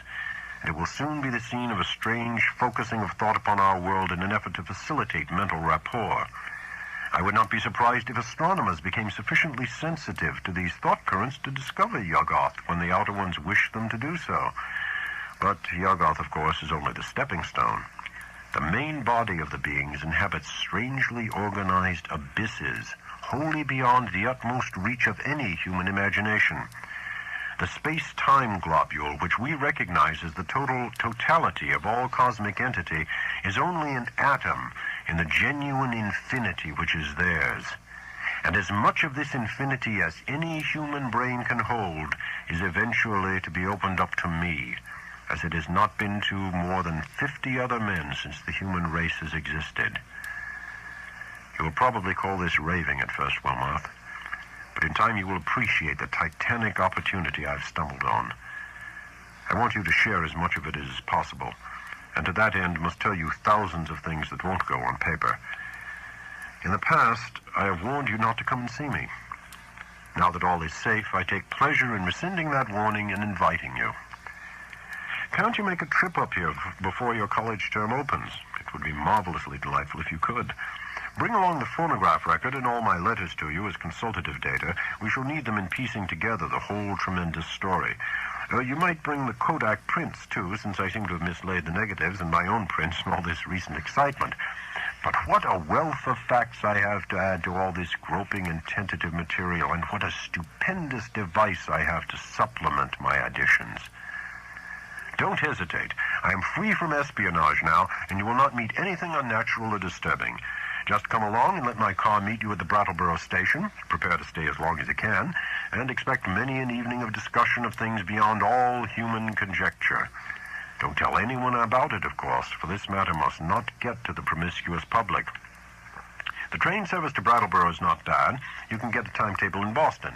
Take the B&M to Greenfield and then change for the brief remainder of the way. I suggest you take the convenient 4:10 p.m. standard from Boston. This gets into Greenfield at 7:35, and at 9:19 a train leaves there which reaches Brattleboro at 10:01. That is weekdays. Let me know the date and I'll have my car on hand at the station. Pardon this typed letter, but my handwriting has grown shaky of late, as you know, and I don't feel equal to long stretches of script. I got this new Corona in Brattleboro yesterday. It seems to work very well. Awaiting word and hoping to see you shortly with the phonograph record and all my letters and the Kodak prints. I am yours in anticipation, Henry W. Akeley. The complexity of my emotions upon reading, rereading, and pondering over this strange and unlooked-for letter is past adequate description. I've said that I was at once relieved and made uneasy, but this expresses only crudely the overtones of diverse and largely subconscious feelings which comprise both the relief and the uneasiness. To begin with, the thing was so antipodally at variance with the whole chain of horrors preceding it. The change of mood from stark terror to cool complacency and even exultation was so unheralded, lightning-like, and complete. I could scarcely believe that a single day could so alter the psychological perspective of one who had written that final frenzied bulletin of Wednesday, no matter what relieving disclosures that day might have brought. At certain moments, a sense of conflicting unrealities made me wonder whether this whole distantly reported drama of fantastic forces were not a kind of half-illusory dream created largely within my own mind. Then I thought of the phonograph record and gave way to still greater bewilderment. The letter seemed so unlike anything which I could have been expecting. As I analyzed my impression, I saw that it consisted of two distinct phases. First, granting that Akeley had been sane before and was still sane, the indicated change in the situation was so swift and unthinkable. And secondly, the change in Akeley's own manner, attitude, and language was so vastly beyond the normal or predictable. The man's whole personality seemed to have undergone an insidious mutation, a mutation so deep that one could scarcely reconcile these two aspects with the supposition that both represented equal sanity. Word choice, spelling, all were subtly different.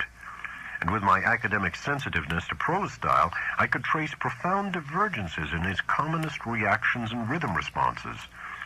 Certainly the emotional cataclysm or revelation which could produce so radical an overturn must be an extreme one indeed. Yet in another way, the letter seemed quite characteristic of Akeley. The same old passion for infinity, the same old scholarly inquisitiveness. I could not a moment, or even more than a moment, credit the idea of spuriousness or malign substitution. Did not the invitation, the willingness to have me test the truth of the letter in person, prove its genuineness? I did not retire Saturday night, but sat up thinking of the shadows and marvels behind the letter I had received. My mind, aching from the quick succession of monstrous conceptions it had been forced to confront during the last 4 months, worked upon this startling new material in a cycle of doubt and acceptance which repeated most of the steps experienced in facing the early wonders. Till long before dawn, a burning interest and curiosity had begun to replace the original storm of perplexity and uneasiness.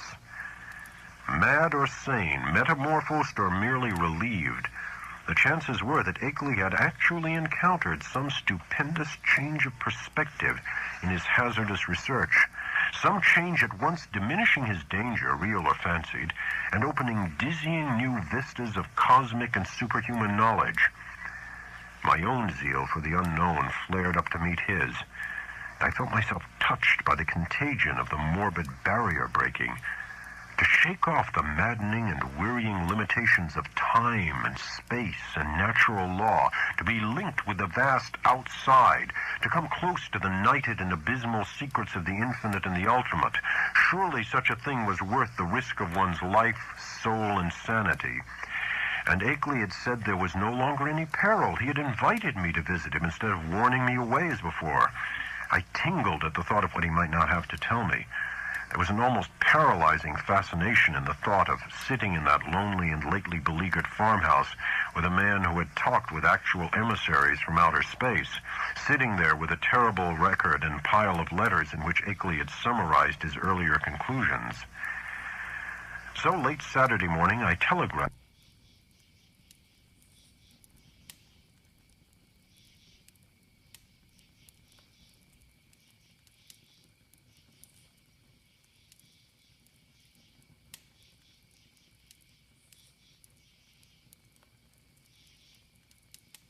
So late Saturday morning, I telegraphed Akeley that I would meet him in Brattleboro on the following Wednesday, September 12th, if that date were convenient for him. In one respect did I depart from his suggestions, and that concerned the choice of a train. Frankly, I did not feel like arriving in that haunted Vermont region late at night. So instead of accepting the train he chose, I telephoned the station and devised another arrangement. By rising early and taking the 8:07 a.m. Standard into Boston, I could catch the 9:25 for Greenfield, arriving there at 12:22 noon. This was connected exactly with a train reaching Brattleboro at 1:08 p.m., a much more comfortable hour than 10:01 for meeting Akeley and riding with him into the close-packed, secret-guarding hills. I mentioned this choice in my telegram, and was glad to learn in the reply, which came toward evening, that it met with my prospective host's endorsement. His wire ran thus: "Arrangement satisfactory. We'll meet 1:08 train Wednesday. Don't forget record and letters and prints. Keep destination quiet. Expect great revelations. Akeley."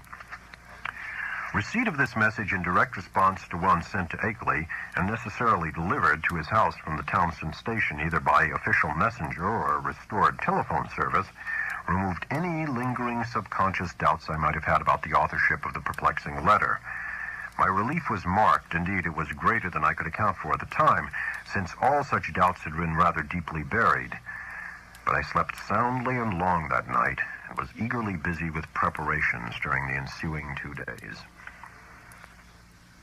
On Wednesday, I started as agreed, taking with me a valise full of simple necessities and scientific data, including the hideous phonograph record, the Kodak prints, and the entire file of Akeley's correspondence.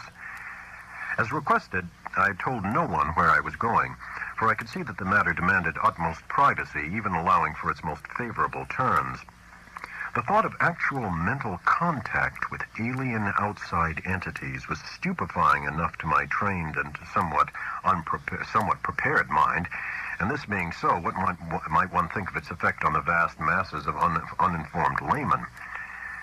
I do not know whether dread or adventurous expectancy was uppermost in me as I changed trains at Boston and began the long westward run out of familiar regions into those I knew less thoroughly: Waltham, Concord, Ayr, Fitchburg, Gardner, Athol. My train reached Greenfield 7 minutes late, but the northbound connecting train express had been held. Transferring in haste, I felt a curious breathlessness as the cars rumbled on through the early afternoon sunlight into territories I had always read of, but never before visited. I knew I was entering an altogether older-fashioned and more primitive New England than the mechanized, urbanized, coastal, and southern areas where all my life had been spent. An unspoiled, ancestral New England, without the foreigners and factory smoke, billboards, and concrete roads of the sections which modernity has touched. There would be odd survivals of that continuous native life whose deep roots make it the one authentic outgrowth of the landscape, the continuous native life which keeps alive strange ancient memories and fertilizes the soil for shadowy, marvelous, and seldom mentioned beliefs. Now and then I saw the blue Connecticut River gleaming in the sun, and after leaving Northfield we crossed it. Ahead loomed green and cryptical hills, and when the conductor came around I learned that I was at last in Vermont. He told me to set my watch back an hour, since the northern hill country will have no dealings with newfangled daylight time schemes. As I did so, it seemed to me that I was likewise turning the calendar back a century. The train kept close to the river, and across in New Hampshire I could see the approaching slope of steep Wantaquet, about which singular old legends cluster. Then streets appeared on my left, and a green island showed in the stream on my right. People rose and filed to the door, and I followed them. The car stopped, and I alighted beneath the long train shed of the Brattleboro station. Looking over the line of waiting motors, I hesitated a moment to see which one might turn out to be the Akeley Ford, but my identity was divined before I could take the initiative. And yet it was clearly not Akeley himself who advanced to meet me with an outstretched hand and a mellowly phrased inquiry as to whether I was indeed Mr. Albert N. Wilmarth of Arkham. This man bore no resemblance to the bearded, grizzled Akeley of the snapshot, but was a younger and more urbane person, fashionably dressed and wearing only a small, dark mustache. His cultivated voice held an odd and almost disturbing hint of vague familiarity, though I could not definitely place it in my memory. As I surveyed him, I heard him explaining that he was a friend of my prospective host who had come down from Townsend in his stead. Akeley, he declared, had suffered a sudden attack of some asthmatic trouble and did not feel equal to making a trip in the outdoor air. It was not serious, however, and there would be no change in plans regarding my visit. I could not make out just how much this Mr. Noyes, as he announced himself, knew of Akeley's researches and discoveries, though it seemed to me that his casual manner stamped him as a comparative outsider. Remembering what a hermit Akeley had been, I was a trifle surprised at the ready availability of such a friend, but did not let my puzzlement deter me from entering into the motor into which he gestured me. It was not the small, ancient car I had expected from Akeley's descriptions, but a large and immaculate specimen of recent pattern, apparently Noyes' own, and bearing a Massachusetts license plates with the amusing sacred codfish device of that year. My guide, I concluded, must be a summer transient in the Townsend region. Noyes climbed into the car beside me and started it at once. I was glad that he did not overflow with conversation, for some peculiar atmospheric tensity made me feel disinclined to talk. The town seemed very attractive in the afternoon sunlight as we swept up an incline and turned to the right onto the main street. It drowsed like the older New England cities which one remembers from boyhood, and something in the collocation of roofs and steeples and chimneys and brick walls formed contours touching deep viol strings of ancestral emotion. I could tell that I was at the gateway of a region half bewitched through the piling up of unbroken time accumulations, a region where old, strange things have had a chance to grow and linger because they've never been stirred up. As we passed out of Brattleboro, my sense of constraint and foreboding increased. For a vague quality in the hill-crowded countryside, which, with its towering, threatening, close-pressing green and granite slopes, hinted at obscure secrets and immemorial survivals which might or might not be hostile to mankind. For a time, our course followed a broad, shallow river, which flowed down from unknown hills in the north, and I shivered when my companion told me it was the West River. It was in this stream, I recalled from newspaper items, that one of the morbid, crab-like beings had been seen floating after the floods. Gradually, the country around us grew wilder and more deserted. Archaic covered bridges lingered fearsomely out of the past in pockets of the hills, and the half-abandoned railway track paralleling the river seemed to exhale a nebulously visible air of desolation. There were awesome sweeps of vivid valley where great cliffs rose, New England's virgin granite showing gray and austere through the verdure that scaled the crests. There were gorges where untamed streams leapt down, bearing down toward the river the unimagined secrets of thousand pathless peaks. Branching away now and then were narrow, half-concealed roads that bored their way through solid, luxuriant masses of forest, among whose primal trees whole armies of elemental spirits might well lurk. As I saw these, I thought of how Akeley had been molested by unseen agencies on his drives along this very route, and did not wonder that such things could be. The quaint, sightly village of Newfane, reached in less than an hour, was our last link with that world which man can definitely call his own by virtue of conquest and complete occupancy. After that, we cast off all allegiance to immediate, tangible, and time-touched things, and entered a fantastic world of hushed unreality, in which the narrow, ribbon-like road rose and fell with an almost sentient and purposeful caprice amidst the tenantless green peaks and half-deserted valleys. Except for the sound of the motor and the faint stir of the few lonely farms we passed at infrequent intervals, the only thing that reached my ears was the gurgling, insidious trickle of strange waters from numberless hidden fountains in the shadowy woods. The nearness and intimacy of the dwarfed, domed hills now became veritably breathtaking. Their steepness and abruptness were even greater than I had imagined from hearsay, and suggested nothing in common with the prosaic, objective world we know. The dense, unvisited woods on those inaccessible slopes seemed to harbor alien and incredible things, and I felt that the very outline of the hills themselves held some strange and eon-forgotten meaning, as if they were vast hieroglyphs left by a rumored Titan race whose glories live only in rare, deep dreams. All the legends of the past, and all the stupefying imputations of Henry Akeley's letters and exhibits, welled up in my memory to heighten the atmosphere of tension and growing menace.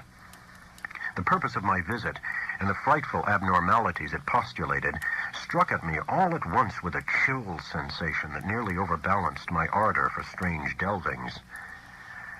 My guide must have noticed my disturbed attitude, for as the road grew wilder and more irregular, and our motion slower and more jolting, his occasional pleasant comments expanded into a steadier flow of discourse. He spoke of the beauty and weirdness of the country, and revealed some acquaintance with the folklore studies of my prospective host. From his polite questions, it was obvious that he knew I had come for a scientific purpose, and that I was bringing data of some importance, but he gave no sign of appreciating the depth and awfulness of the knowledge which Akeley had finally reached. His manner was so cheerful, normal, and urbane that his remarks ought to have calmed and reassured me. But oddly enough, I felt only the more disturbed as we bumped and veered onward into the unknown wilderness of hills and woods. At times it seemed as if he were pumping me to see what I knew of the monstrous secrets of the place, and with every fresh utterance that vague, teasing, baffling familiarity in his voice increased. It was not an ordinary or healthy familiarity, despite the thoroughly wholesome and cultivated nature of the voice. I somehow linked it with forgotten nightmares, and felt that I might go mad if I recognized it. If any good excuse had existed, I think I would have turned back from my visit. As it was, I could not well do so, and it occurred to me that a cool scientific conversation with Akeley himself after my arrival would help greatly to pull me together. Besides, there was a strangely calming element of cosmic beauty in the hypnotic landscape through which we climbed and plunged fantastically. Time had lost itself in the labyrinths behind, and around us stretched only the flowering waves of faerie and the recaptured loveliness of vanished centuries, the hoary groves, the untainted pastures edged with gay autumnal blossoms, and at vast intervals the small brown farmsteads nestling amid huge trees beneath vertical precipices of fragrant briar and meadow grass. Even the sunlight assumed a supernal glamour, as if some special atmosphere or exhalation mantled the whole region. I had seen nothing like it before, save in the magic vistas which sometimes form the backgrounds of Italian primitives. Sodoma and Leonardo conceived such expanses, but only in the distance, and through the vaultings of Renaissance arcades. We were now burrowing bodily through the midst of the picture, I seemed to find in its necromancy a thing I had innately known or inherited, and for which I had always been vaguely searching. Suddenly, after rounding an obtuse angle at the top of a sharp ascent, the car came to a standstill. On my left, across a well-kept lawn which stretched to the road and flaunted a border of whitewashed stones, rose a white, two and a half story house of unusual size and elegance for the region, with the congeries of contiguous or arcade-linked barns, sheds, and a windmill behind and to the right. I recognized it at once from the snapshot I had received, and was not surprised to see the name of Henry Akeley on the galvanized iron mailbox near the road.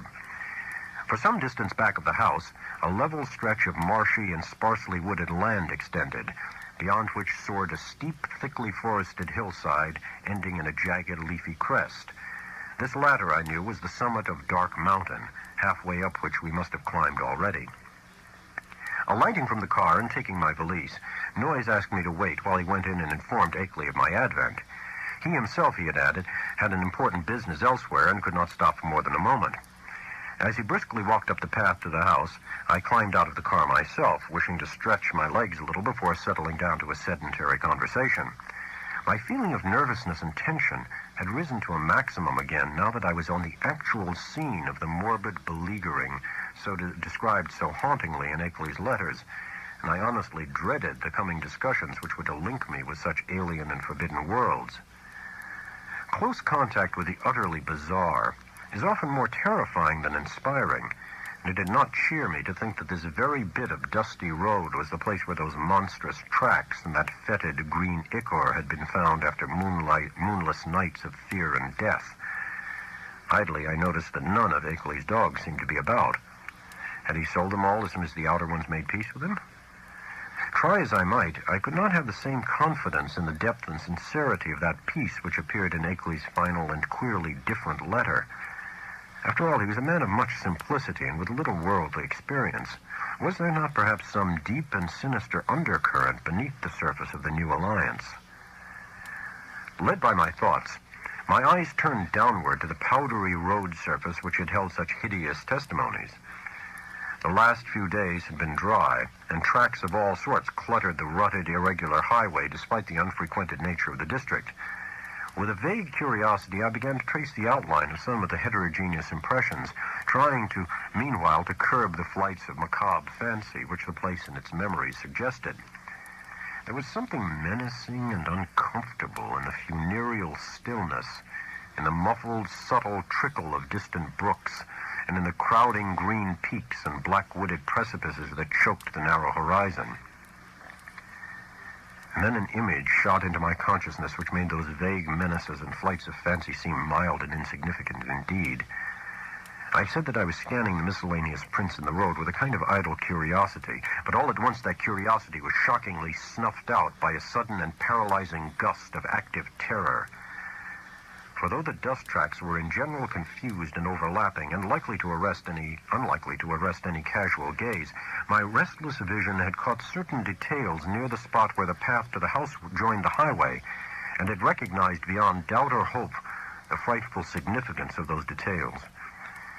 It was not for nothing, alas, that I had pored for hours over the Kodak views of the outer one's claw prints which Akeley had sent. Too well did I know the marks of those loathsome nippers, and that hint of ambiguous direction which stamped the horrors as no creatures of this planet. No chance had been left me from merciful mistake. Here indeed, in objective form before my own eyes, and surely not made many hours ago, were at least 3 marks which stood out blasphemously among the surprising plethora of blurred footprints leading to and from the Akeley farmhouse. They were the hellish tracks of the living fungi from Yuggoth. I pulled myself together in time to stifle a scream. After all, what more was there than I might have expected, assuming I'd really believed Akeley's letters? He had spoken of making peace with the things. Why then was it strange that some of them had visited his house? But the terror was stronger than the reassurance. Could any man be expected to look unmoved for the first time upon the claw marks of animate beings from outer depths of space? Just then I saw Noyes emerge from the door and approach with a brisk step. I must, I reflected, keep command of myself, for the chances were that this genial friend knew nothing of Akeley's profoundest and most stupendous probings into the forbidden. Akeley, Noyes hastened to inform me, was glad and ready to see me, though his sudden attack of asthma would prevent him from being a competent host for a day or two.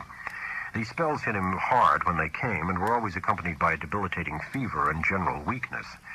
He was never good for much while they lasted, had to talk in a whisper, and was very clumsy and feeble in getting about. His feet and ankles swelled, too, so that he had to bandage them like a gouty old beefeater. Today he was in rather bad shape, so I would have to attend largely to my own needs. But he was nonetheless eager for conversation. I would find him in the study at the left of the front hall, the room where the blinds were shut. He had to keep the sunlight out when he was ill, for his eyes were very sensitive. As Noyes bade me adieu and walked northward in his car, I began to walk slowly toward the house. The door had been left ajar for me, but before approaching and entering, I cast a searching glance about the whole place, trying to decide what had struck me as so intangibly queer about it. The barns and sheds looked trimly prosaic enough. I noticed Akeley's battered Ford and its capacious, unguarded shelter. Then the secret of the queerness reached me. It was the total silence. Ordinarily, a farm is at least moderately murmurous from its various kinds of livestock, but here all signs of life were missing. What of the hens and the hogs? The cows, of which Akeley said he possessed several, might conceivably be out to pasture, and the dogs might possibly have been sold, but the absence of any trace of cackling or grunting was truly singular. I did not pause long on the path, but resolutely entered the open house door and closed it behind me. It had cost me a distinct psychological effort to do so, and now that I was shut inside, I had a momentary longing for precipitate retreat. Not that the place was in the least sinister in visual suggestion. On the contrary, I thought the graceful late colonial hallway very tasteful and wholesome, and admired the evident breeding of the man who had furnished it. What made me wish to flee was something very attenuated and indefinable. Perhaps it was a certain odd odor which I thought I noticed, though I well knew how common musty odors are even in the best of ancient farmhouses. Refusing to let these cloudy qualms overmaster me, I recalled Noyes' instructions and pushed open the six-paneled, brass-latched white door on my left. The room beyond was darkened, as I had known before, and as I entered it, I noticed that the queer odor was stronger here. There likewise appeared to be some faint, half-imaginary rhythm or vibration in the air. For a moment, the closed blinds allowed me to see very little, but then a kind of apologetic hacking or whispering sound drew my attention to a great easy chair in the farther, darker corner of the room. Within its shadowy depths, I saw the white blur of a man's face and hands, and in a moment I had crossed to greet the figure who had tried to speak. Dim though the light was, I perceived that this was indeed my host. I had studied the Kodak picture repeatedly, and there could be no mistake about this firm, weather-beaten face with the cropped, grizzled beard. But as I looked again, my recognition was mixed with sadness and anxiety, for certainly his face was that of a very sick man. I felt that there must be something more than asthma behind that strained, rigid, immobile expression and unwinking, glassy stare, and realized how terribly the strain of his frightful experiences must have told on him. Was it not enough to break any human being, even a younger man than this intrepid delver, into the forbidden? The strange and sudden relief, I feared, had come too late to save him from something like a general breakdown. There was a touch of the pitiful in the limp, lifeless way his lean hands rested in his lap. He had on a loose dressing gown, and was swathed around the head and high around the neck with a vivid yellow scarf or hood. And then I saw that he was trying to talk in the same hacking whisper with which he had greeted me. It was a hard whisper to catch at first, since the gray mustache concealed all movements of the lips, and something in its timbre disturbed me greatly. But by concentrating my attention, I could soon make out its purport surprisingly well. The accent was by no means a rustic one, and the language was even more polished than correspondence had led me to expect. Mr. Wilmarth, I presume. You must pardon my not rising. I'm quite ill, as Mr. Noyes must have told you, but I could not resist having you come just the same. You know what I wrote in my last letter. There's so much to tell you tomorrow when I shall feel better. I can't say how glad I am to see you in person after our many letters. You have the file with you, of course, and the Kodak prints and the records. Noyes put your valise in the hall. I suppose you saw it. For tonight, I fear you'll have to wait on yourself to a great extent. Your room is upstairs, the one over this, and you'll see the bathroom door open at the head of the staircase. There's a meal spread for you in the dining room, right through this door at your right, which you can take whenever you feel like it. I'll be a better host tomorrow, but just now weakness leaves me helpless. Make yourself at home. You might take out the letters and pictures and records and put them on the table here before you go upstairs with your bag. It is here that we shall discuss them. You can see my phonograph on my corner stand. No, thanks. There's nothing you can do for me. I know these spells of old. Just come back for a little quiet visiting before night, and then go to bed when you please. I'll rest right here, perhaps sleep here all night, as I often do. In the morning, I'll be far better able to go into the things we must go into. You realize, of course, the utterly stupendous nature of the matter before us. To us, as to only a few men on this earth, there will be opened up gulfs of time and space and knowledge beyond anything within the conception of human science or philosophy. Do you know that Einstein is wrong, and that certain objects and forces can move with a velocity greater than that of light? With proper aid, I expect to go backward and forward in time and actually see and feel the Earth of remote past and future epochs.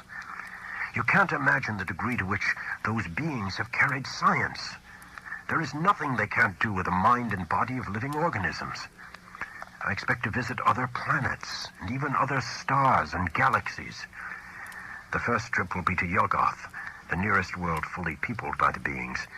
It is a strange, dark orb at the very rim of our solar system, unknown to earthly astronomers as yet. But I must have written you about this. At the proper time, you know, the beings there will direct thought currents toward us and cause it to be discovered, and perhaps let one of their human allies give the scientists a hint. There are mighty cities on Yuggoth, great tiers of terraced towers built of black stone like that specimen I tried to send you. That came from Yuggoth. The sun shines there, no brighter than a star, but the beings need no light. They have other, subtler senses and put no windows in their great houses and temples. Light even hurts and hampers and confuses them, for it did not exist at all in the black cosmos outside time and space where they came from originally. To visit Yuggoth would drive any weak man mad. Yet I am going there. The black rivers of pitch that flow under those mysterious cyclopean bridges, things built by some elder race extinct and forgotten before the beings came to Yuggoth from the ultimate voids, ought to be enough to make any man a Dante or Poe if he can keep sane long enough to tell what he has seen. But remember, that dark world of fungoid gardens and windowless cities isn't really terrible. It is only to us that it would seem so. Perhaps this world seemed just as terrible to the beings when they first explored it in the primal age. You know, they were over here long before the fabulous epoch of Cthulhu was over.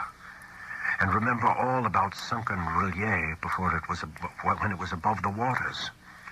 They've been inside the earth, too. There are openings which human beings know nothing about, some of them in these very Vermont hills, and great worlds of unknown life down there. Blue-litten Kanyan, red-litten Yoth, and black lightless Nkai. It's from Nkai that the frightful Sarthogua came.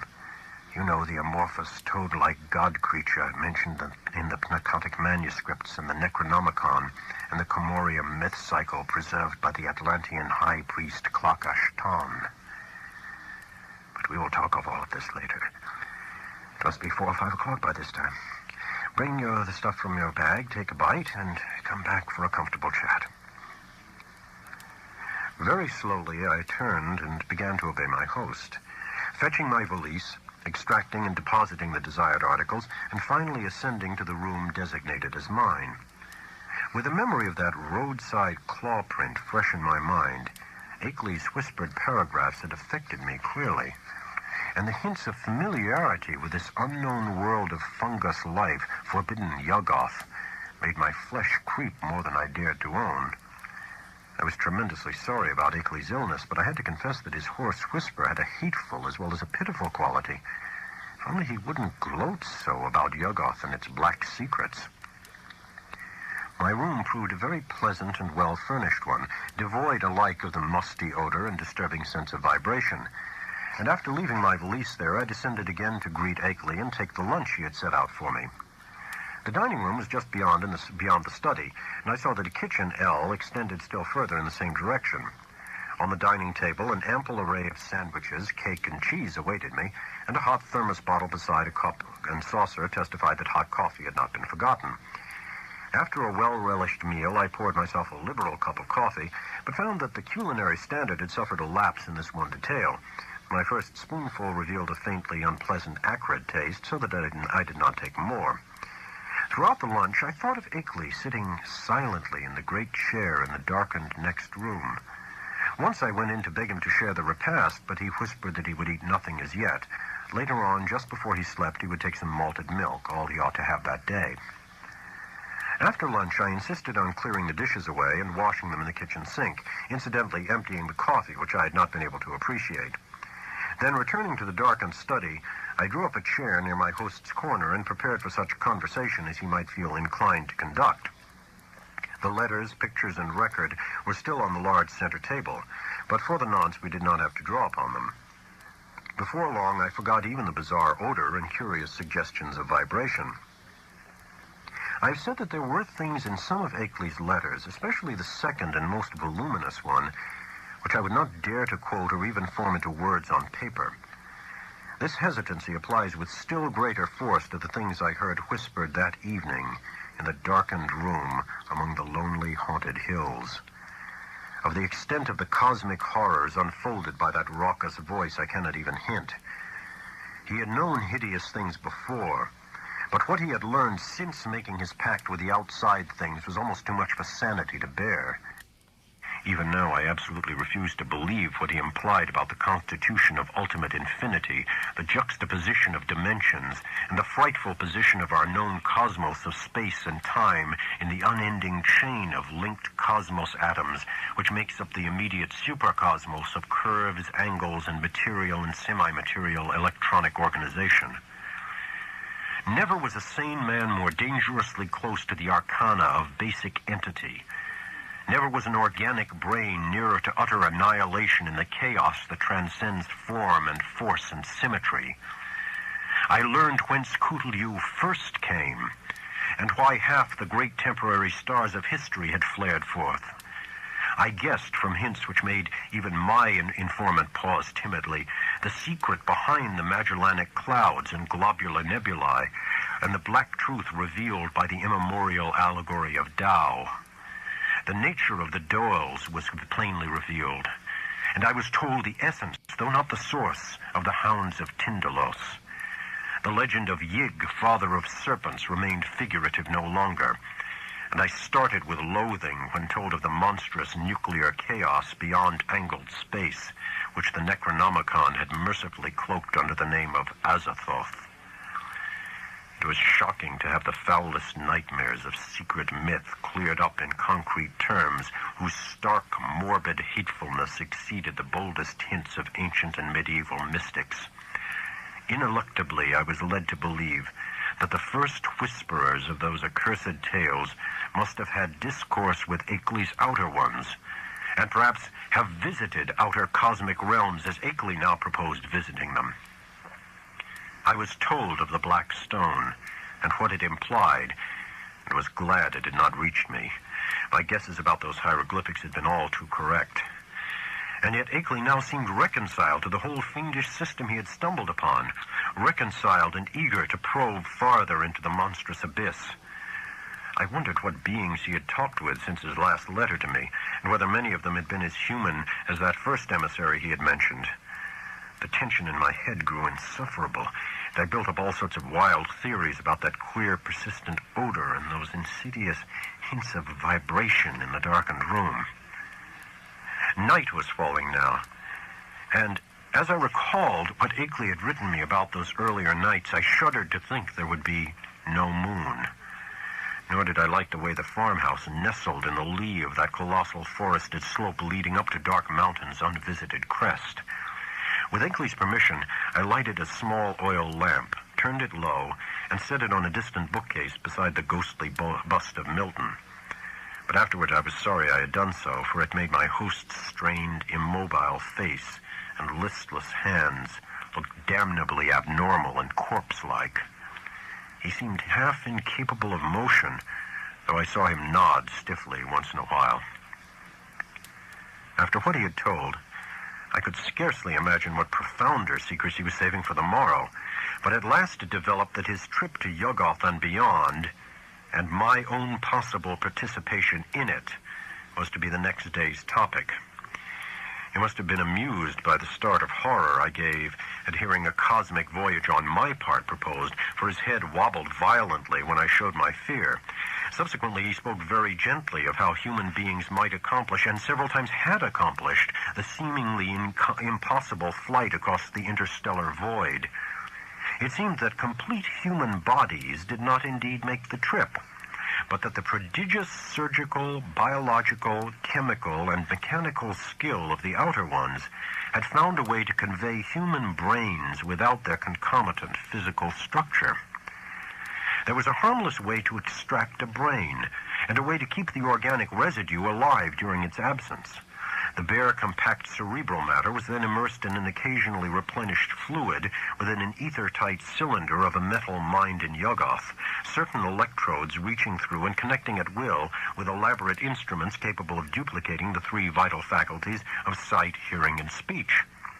For the winged fungus beings to carry the brain cylinders intact through space was an easy matter. Then, on every planet covered by their civilization, they would find plenty of adjustable faculty instruments capable of being connected with the encased brains, so that after a little fitting, these traveling intelligences could be given a full sensory and articulate life, albeit a bodiless and mechanical one, at each stage of their journeying through and beyond the space-time continuum. It was as simple as carrying a phonograph record about and playing it wherever a phonograph of corresponding make exists.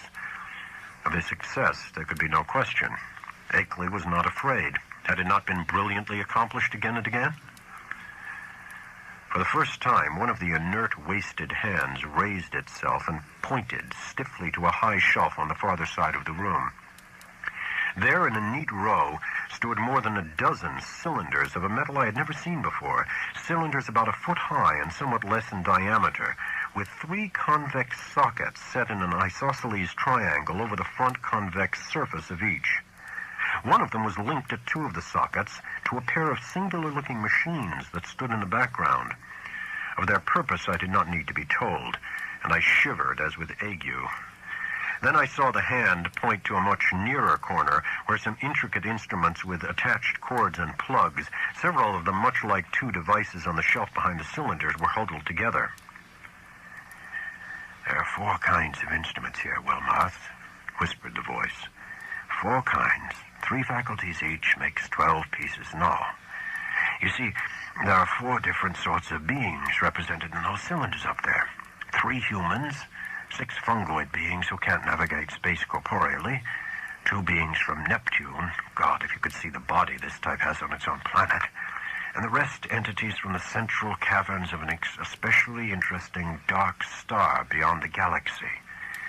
In the principal outpost inside Round Hill, you'll now and then find more cylinders and machines. Cylinders of extra cosmic brains with different senses from any we know, allies and explorers from the uttermost outside, and special machines for giving them impressions and expression in the several ways suited at once to them and to the comprehensions of different types of listeners.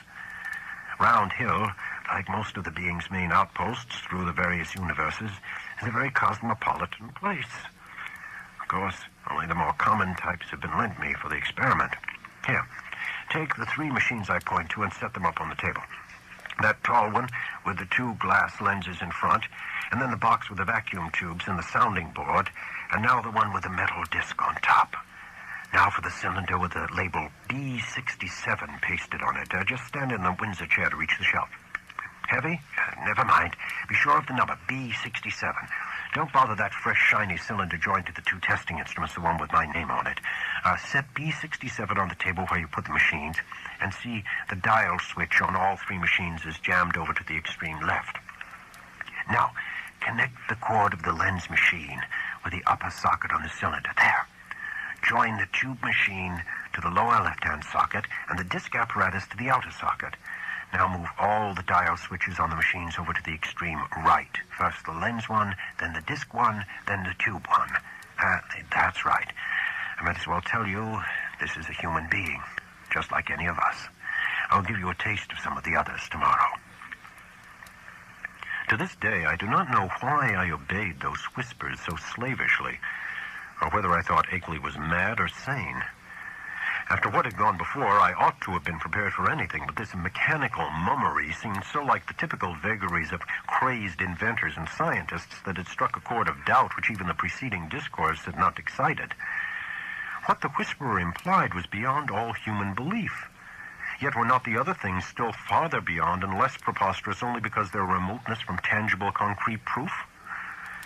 As my mind reeled amidst this chaos, I became conscious of a mixed grating and whirring from all three of the machines lately linked to the cylinder, a grating and whirring which soon subsided into a virtual noiselessness. What was about to happen? Was I to hear a voice? And if so, what proof would I have that it was not some cleverly concocted radio device talked into by a concealed but closely watched speaker?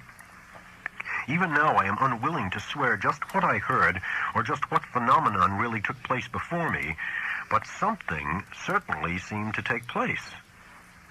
To be brief and plain, the machine with the tubes and soundbox began to speak, and with a point and intelligence which left no doubt that the speaker was actually present and observing us. The voice was loud, metallic, lifeless, and plainly mechanical in every detail of its production. It was incapable of inflection or expressiveness, but scraped and rattled on with a deadly precision and deliberation. "Mr. Wilmarth," it said, "I hope I do not startle you. I'm a human being like yourself, though my body is now resting safely under a proper vitalizing treatment inside Round Hill, about 1.5 miles east of here. I myself am here with you. My brain is in that cylinder, and I see, hear, and speak through these electronic vibrators. In a week I'm going across the void as I have been many times before, and I expect the pleasure of Mr. Akeley's company. I wish I might have yours as well, for I know you by sight and reputation, and have kept close track of your correspondence with our friend. I am, of course, one of the men who have become allied with the outside beings visiting our planet. I first met them in the Himalayas, and have helped them in various ways. In return, they have given me experiences such as few men have ever had. Do you realize what it means when I say I have been on 37 different celestial bodies, planets, dark stars, and less definable objects, including 8 outside our galaxy and 2 outside the curved cosmos of space and time? All this has not harmed me in the least. My brain has been removed from my body by fissions so adroit that it would be crude to call the operation surgery. The visiting beings have methods which make these extractions easy and almost normal, and one's body never ages when the brain is out of it. The brain, I might add, is virtually immortal with its mechanical faculties and a limited nourishment supplied by occasional changes of the preserving fluid. Altogether, I hope most heartily that you will decide to come with Mr. Akeley and me. The visitors are eager to know men of intelligence and knowledge like yourself, and to show them the great abysses that most of us have had to dream about in fanciful ignorance. It may seem strange at first to meet them, but I know you will be above minding that. I think Mr. Noyes will go along too, the man who doubtless brought you up here in his car. He has been one of us for years. I suppose you recognized his voice as one of those on the record Mr. Akeley sent you. At my violent start, the speaker paused a moment before concluding. So, Mr. Wilmot, I will leave the matter to you, merely adding that a man with your love of strangeness and folklore ought never to miss such a chance as this. There is nothing to fear. All transitions are painless, and there is much to enjoy in a wholly mechanized state of sensation. When the electrodes are disconnected, one merely drops off into a sleep of especially vivid and fantastic dreams. And now, if you don't mind, we might adjourn our session till tomorrow. Good night. Just turn all the switches back to the left. Never mind the exact order, though you might let the lens machine be last. Good night, Mr. Akeley. Treat our guest well. Ready now with those switches? That was all. I obeyed mechanically and shut off all 3 switches, though dazed with doubt of everything that had occurred. My head was still reeling as I heard Akeley's whispering voice telling me that I might leave all the apparatus on the table just as it was. He did not essay any comments on what had happened, and indeed no comment could have conveyed much to my burdened faculties. I heard him telling me that I could take the lamp to use in my room and deduced that he wished to rest alone in the dark. It was surely time he rested, for his discourse of the afternoon and evening had been such as to exhaust even a vigorous man. Still dazed, I bade my host good night and went upstairs with a lamp, though I had an excellent pocket flashlight with me. I was glad to be out of that downstairs study with a queer odor and vague sensations of vibration, yet could not, of course, escape a hideous sense of dread and peril and cosmic abnormality as I thought of the place I was in and the forces I was meeting. The wild, lonely region, the black, mysteriously forested slope towering so close behind the house, the footprint in the road, the sick, motionless whisperer in the dark, the hellish cylinders and machines, and above all, the invitations to strange surgery and stranger voyagings. These things, all so new and in such sudden succession, rushed in on me with a cumulative force which sapped my will and almost undermined my physical strength. To discover that my guide, Noise, was the human celebrant in that monstrous bygone Sabbath ritual on the phonograph record was a particular shock, though I had previously sensed a dim, repellent familiarity in his voice. Another shock came from my own attitude toward my host whenever I paused to analyze it, for much as I had instinctively liked Akeley as revealed in his correspondence, I now found that he filled me with a distinct repulsion. His illness ought to have excited my pity, but instead it gave me a kind of shudder.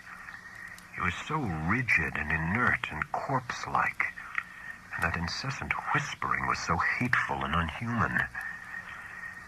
It occurred to me that this whispering was different from anything else of the kind I had ever heard, and that despite the curious motionlessness of the speaker's mustache-screened lips, it had the latent strength and carrying power remarkable for the wheezings of an asthmatic.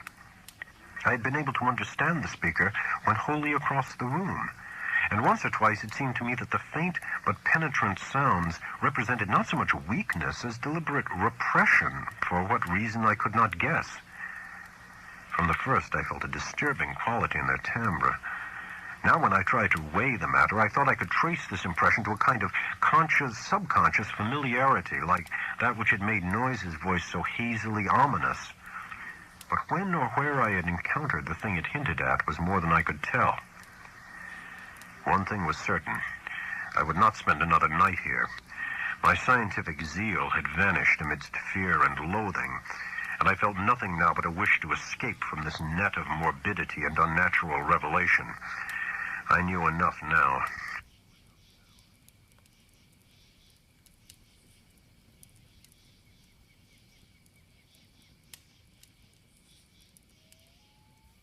It must indeed be true that strange cosmic linkages do exist, but such things are surely not meant for normal human beings to meddle with. Blasphemous influences seemed to surround me and press chokingly on my senses. Sleep, I decided, would be out of the question, so I merely extinguished the lamp and threw myself on the bed fully dressed. No doubt it was absurd, but I kept ready for some unknown emergency, gripping in my right hand the revolver I had brought along and holding in the pocket flashlight in my left. Not a sound came from below, and I could imagine how my host was sitting there with cadaverous stiffness in the dark. Somewhere I heard a clock ticking. I was vaguely grateful for the normality of the sound. It reminded me, though, of another thing about the region which disturbed me, the total absence of animal life. There were certainly no farm beasts about, and now I realized that even the accustomed night noises of wild living things were absent. Except for the sinister trickle of distant unseen waters, that stillness was anomalous, interplanetary, and I wondered what star-spawned, intangible blight could be hanging over the region. I recalled from old legend that dogs and other beasts had always hated the outer ones, and thought of what those tracks in the road might mean. Do not ask me how long my unexpected lapse into slumber lasted, or how much of what ensued was sheer dream. If I tell you that I awaked at a certain time and heard and saw certain things, you will merely answer that I did not wake then, that everything was a dream until the moment when I rushed out of the house, stumbled into the shed where I'd seen the old Ford, and seized that ancient vehicle for a mad, aimless race over the haunted hills, which at last landed me after hours of jolting and winding through forest-threatened labyrinths in a village which turned out to be Townsend. You will also, of course, discount everything else in my report and declare that the pictures, record sounds, cylinder and machine sounds, and kindred evidences were bits of pure deception practiced on me by the missing Henry Akeley. You might even hint that he conspired with other eccentrics to carry out a silly and elaborate hoax, that he had the express shipment removed keen, and that he had Noyes make that terrifying wax record. It is odd, though, that Noyes has not ever been identified, and that he was unknown at any of the villages near Akeley's place, though he must have frequently been in the region. I wish I had stopped to memorize the license number of his car, or perhaps it is better, after all, that I did not. For I, despite all you can say, and despite all that I sometimes try to say to myself, know that loathsome outside influences must be lurking there in the half-known, unknown hills, and that those influences have spies and emissaries in the world of men. To keep as far as possible from such influences and such emissaries is all that I ask of life in the future. When my frantic story sent a sheriff's posse out to the farmhouse, Akeley was gone without a trace. His loose dressing gown, yellow scarf, and foot bandages lay on the study floor near his corner easy chair, and it could not be decided whether any of his other apparel had vanished with him. The dogs and livestock were indeed missing, and there were some curious bullet holes both in the house's exterior and on some of the walls within. But beyond this, nothing unusual could be detected. No cylinders or machines, none of the evidences I had brought in my valise, no queer odor or vibration sense, no footprints in the road, and none of the problematical things I had glimpsed at the very last. I stayed a week in Brattleboro after my escape, making inquiries among people of every kind who had known Akeley, and the results convince me that the matter is no figment of dream or delusion. Akeley's queer purchases of dogs and ammunitions and chemicals and the cutting of his telephone wires are matters of record, while all who knew him, including his son in California, concede that his occasional remarks on strange studies had a curious consistency. Solid citizens believe he was mad and unhesitatingly pronounce all reported evidences mere hoaxes devised with insane cunning and perhaps abetted by eccentric associates. But the lowlier country folk sustain his statements in every detail. He had showed some of these rustics his photographs in black stone, and had played the hideous record for them, and they all said the footprints and buzzing voice were like those described in ancestral legends. They said, too, that suspicious sights and sounds had been noticed increasingly around Akeley's house after he had found the black stone, and that the place was now avoided by everybody except the mailman and other casual, tough-minded people. Dark Mountain and Round Hill were both notoriously haunted spots, and I could find no one who had ever closely explored either. Occasional disappearances of natives throughout the district's history were well attested, and these now included the semi-vagabond Walter Brown, whom Akeley's letters had mentioned. I even came upon one farmer who thought he had personally glimpsed one of the queer bodies at flood time in the swollen West River, but his tale was too confused to be really valuable. When I left Brattleboro, I resolved never to go back to Vermont, and I feel quite certain that I shall keep my resolution. Those wild hills are surely the outpost of a frightful cosmic race, as I doubt all the less since reading that a new 9th planet has been glimpsed beyond Neptune, just as those influences had said it would be glimpsed. Astronomers, with a hideous appropriateness they little suspect, have named this thing Pluto. I feel beyond question that it is nothing less than knighted Yuggoth, and I shiver when I try to figure out the real reason why its monstrous denizens wish it to be known in this way at this especial time. I vainly try to assure myself that these demonic creatures are not gradually leading up to some new policy hurtful to the earth and its normal inhabitants.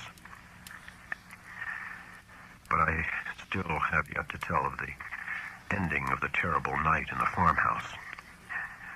As I've said, I did finally drop into a troubled doze a doze filled with bits of dream which involved monstrous landscape glimpses.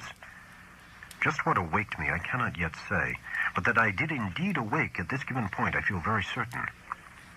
My first confused impression was of a stealthily creaking floorboard in the hall outside my door, and a clumsy, muffled fumbling at the latch. This, however, ceased almost at once, so that my really clear impressions begin with the voices heard from the study below. There seemed to be several speakers, and I judged they were controversially engaged. By the time I had listened for a few seconds, I was broad awake, for the nature of the voices was such as to make all thought of sleep ridiculous. The tones were curiously varied, and no one who had listened to that accursed phonograph record could harbor any doubts about the nature of at least two of them.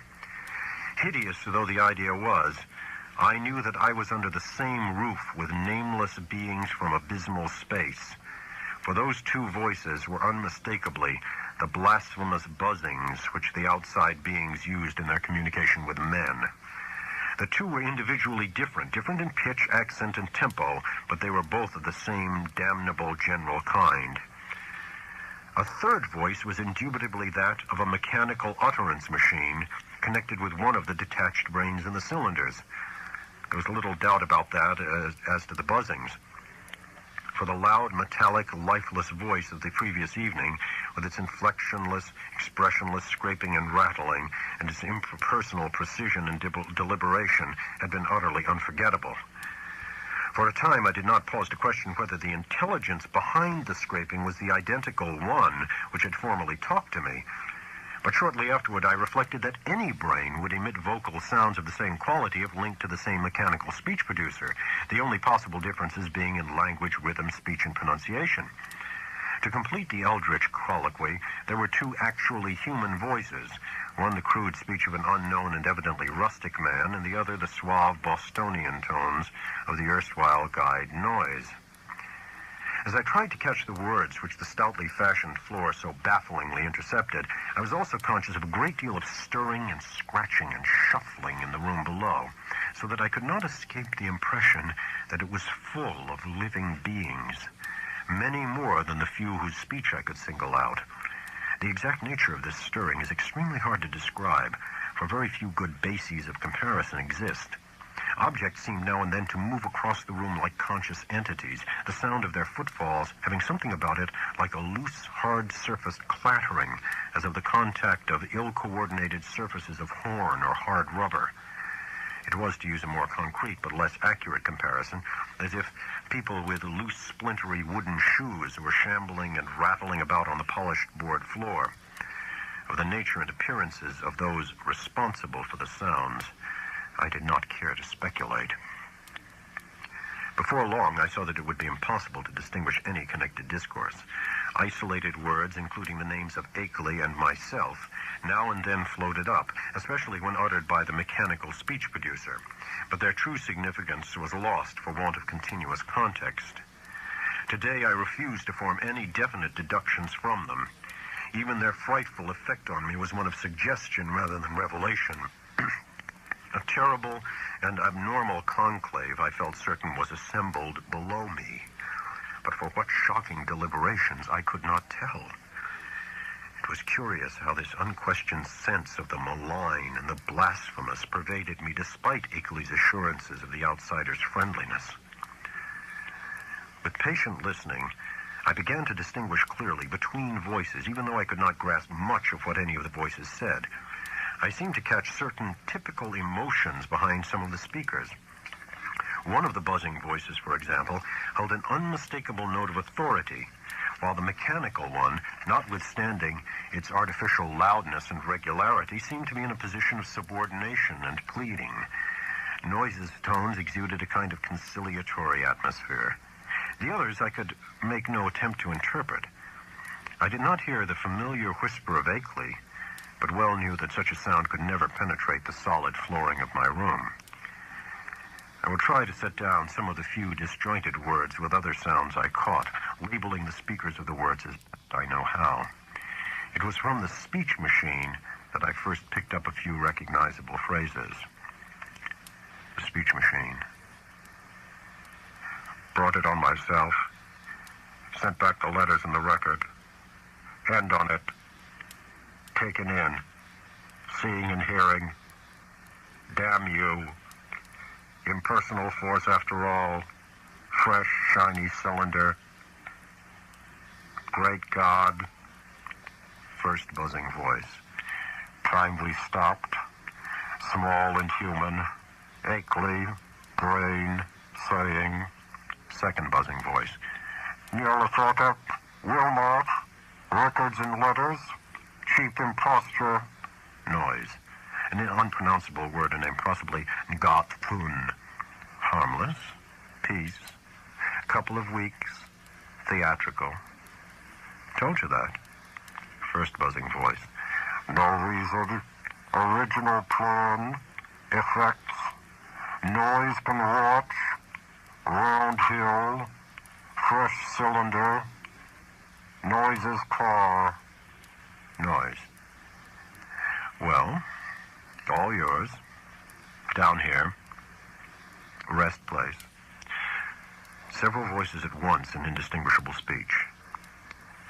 Many footsteps, including the peculiar loose stirring or clattering. A curious sort of flapping sound. The sound of an automobile starting and receding. Silence. That is the substance of what my ears brought me as I lay rigid upon that strange upstairs bed in the haunted farmhouse among the demoniac hills. Lay there fully dressed with a revolver clenched in my right hand and a pocket flashlight gripped in my left. I became, as I said, broad awake, but a kind of obscure paralysis nevertheless kept me inert till long after the last echoes of the sounds had died away. I heard the wooden, deliberate ticking of the ancient Connecticut clock somewhere far below, and at last made out the irregular snoring of a sleeper. Ackley must have dozed off after the strange session, and I can well believe that he needed to do so. Just what to think or what to do was more than I could decide. After all, what had I heard beyond things which previous information had led me to expect? Had I not known that the nameless outsiders were now freely admitted to the farmhouse? No doubt Ackley had been surprised by an unexpected visit from them.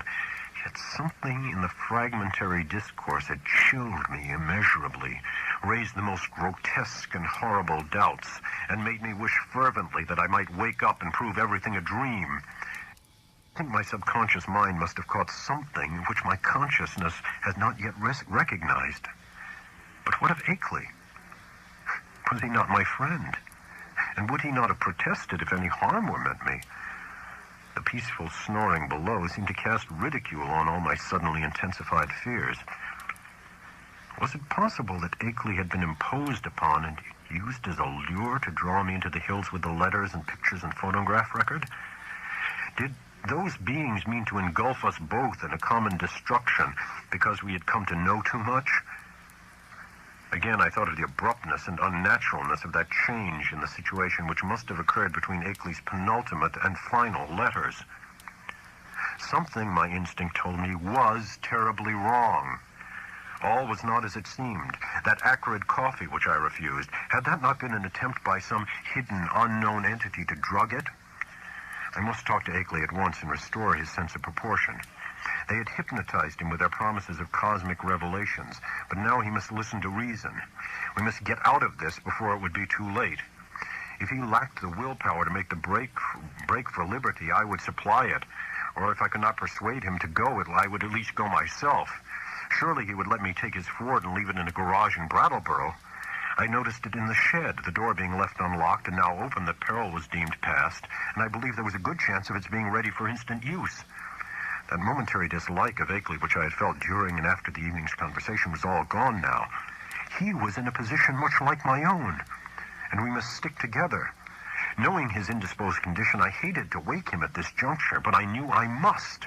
I could not stay in this place till morning as matters stood. At last, I felt able to act, and stretched myself vigorously to retain command of my muscles. Arising with a caution more impulsive than deliberate, I found and donned my hat, took my valise, and started downstairs with the flashlight's aid. In my nervousness, I kept the revolver clutched in my right hand, being able to take care of both valise and flashlight with my left.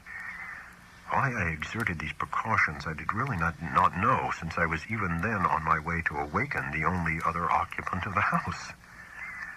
As I half tiptoed down the creaking stairs to the lower hall, I could hear the sleeper more plainly, and noticed that he must be in the room on my left, the living room I had not entered. On my right was the gaping blackness of the study in which I had heard the voices. Pushing open the unlatched door of the living room, I traced a path with the flashlight toward the source of the snoring and finally turned the beams on the sleeper's face. But in the next second, I hastily turned them away and commenced a cat-like retreat to the hall, my caution this time springing from reason as well as from instinct, for the sleeper in the couch was not Akeley at all, but my quondam guide, Noise. Just what the real situation was, I could not guess, but common sense told me that the safest thing was to find out as much as possible without arousing anyone. Regaining the hall, I silently closed and latched the living room door after me, thereby lessening the chances of awakening Noise. I now cautiously entered the dark study, where I expected to find Akeley, whether asleep or awake, in the great corner chair, which was evidently his favorite resting place. As I advanced, the beams of my flashlight caught the great center table, revealing one of the hellish cylinders with sight and hearing machines attached, and with a speech machine standing close by, ready to be connected at any moment. This, I reflected, must be the encased brain I had heard talking during the frightful conference.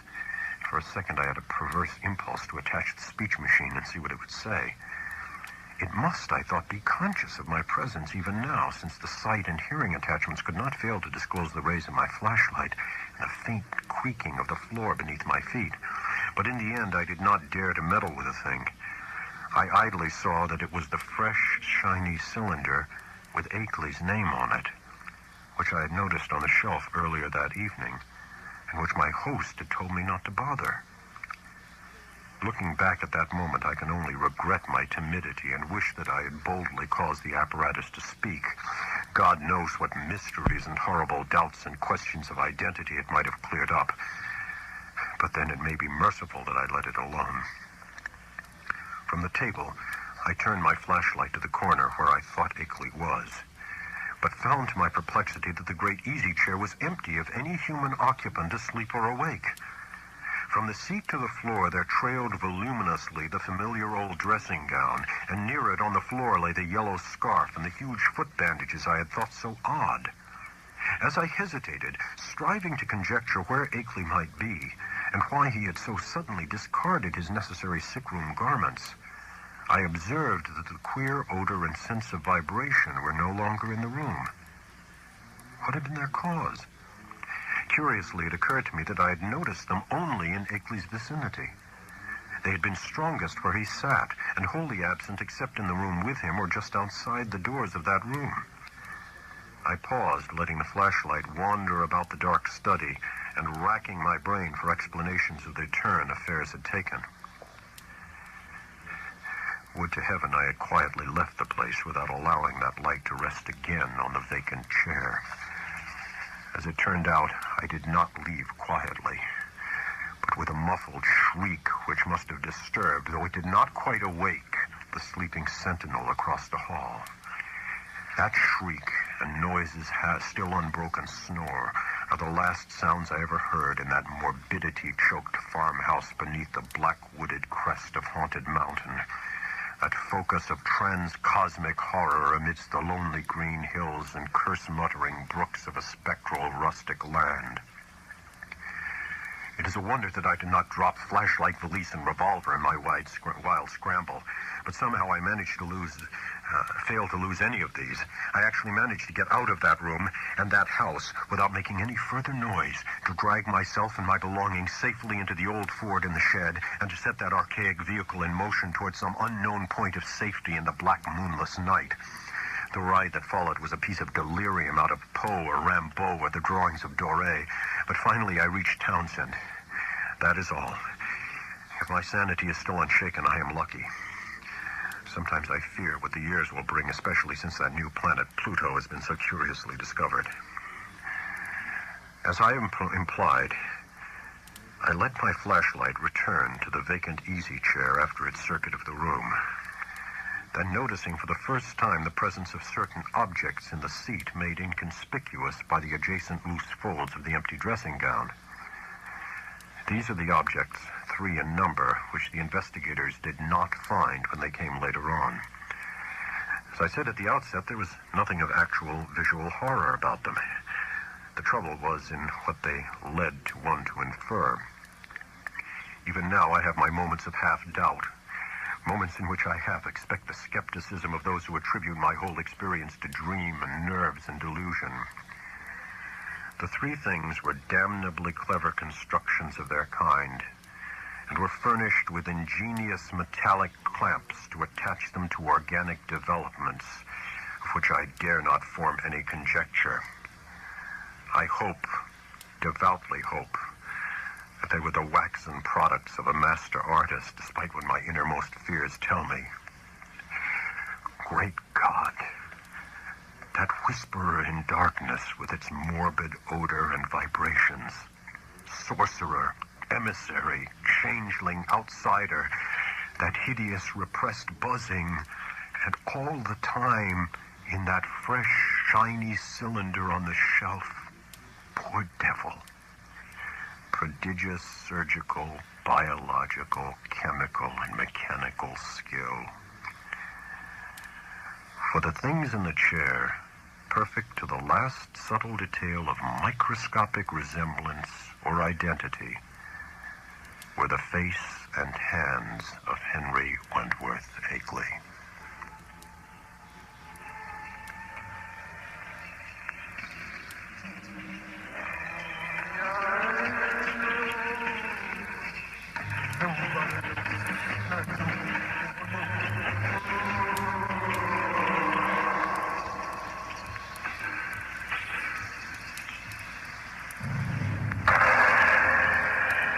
The title of the story was The Whisperer in Darkness. The author, H.P. Lovecraft. This has been The Graveyard Shift, and my name is Dudley Knight.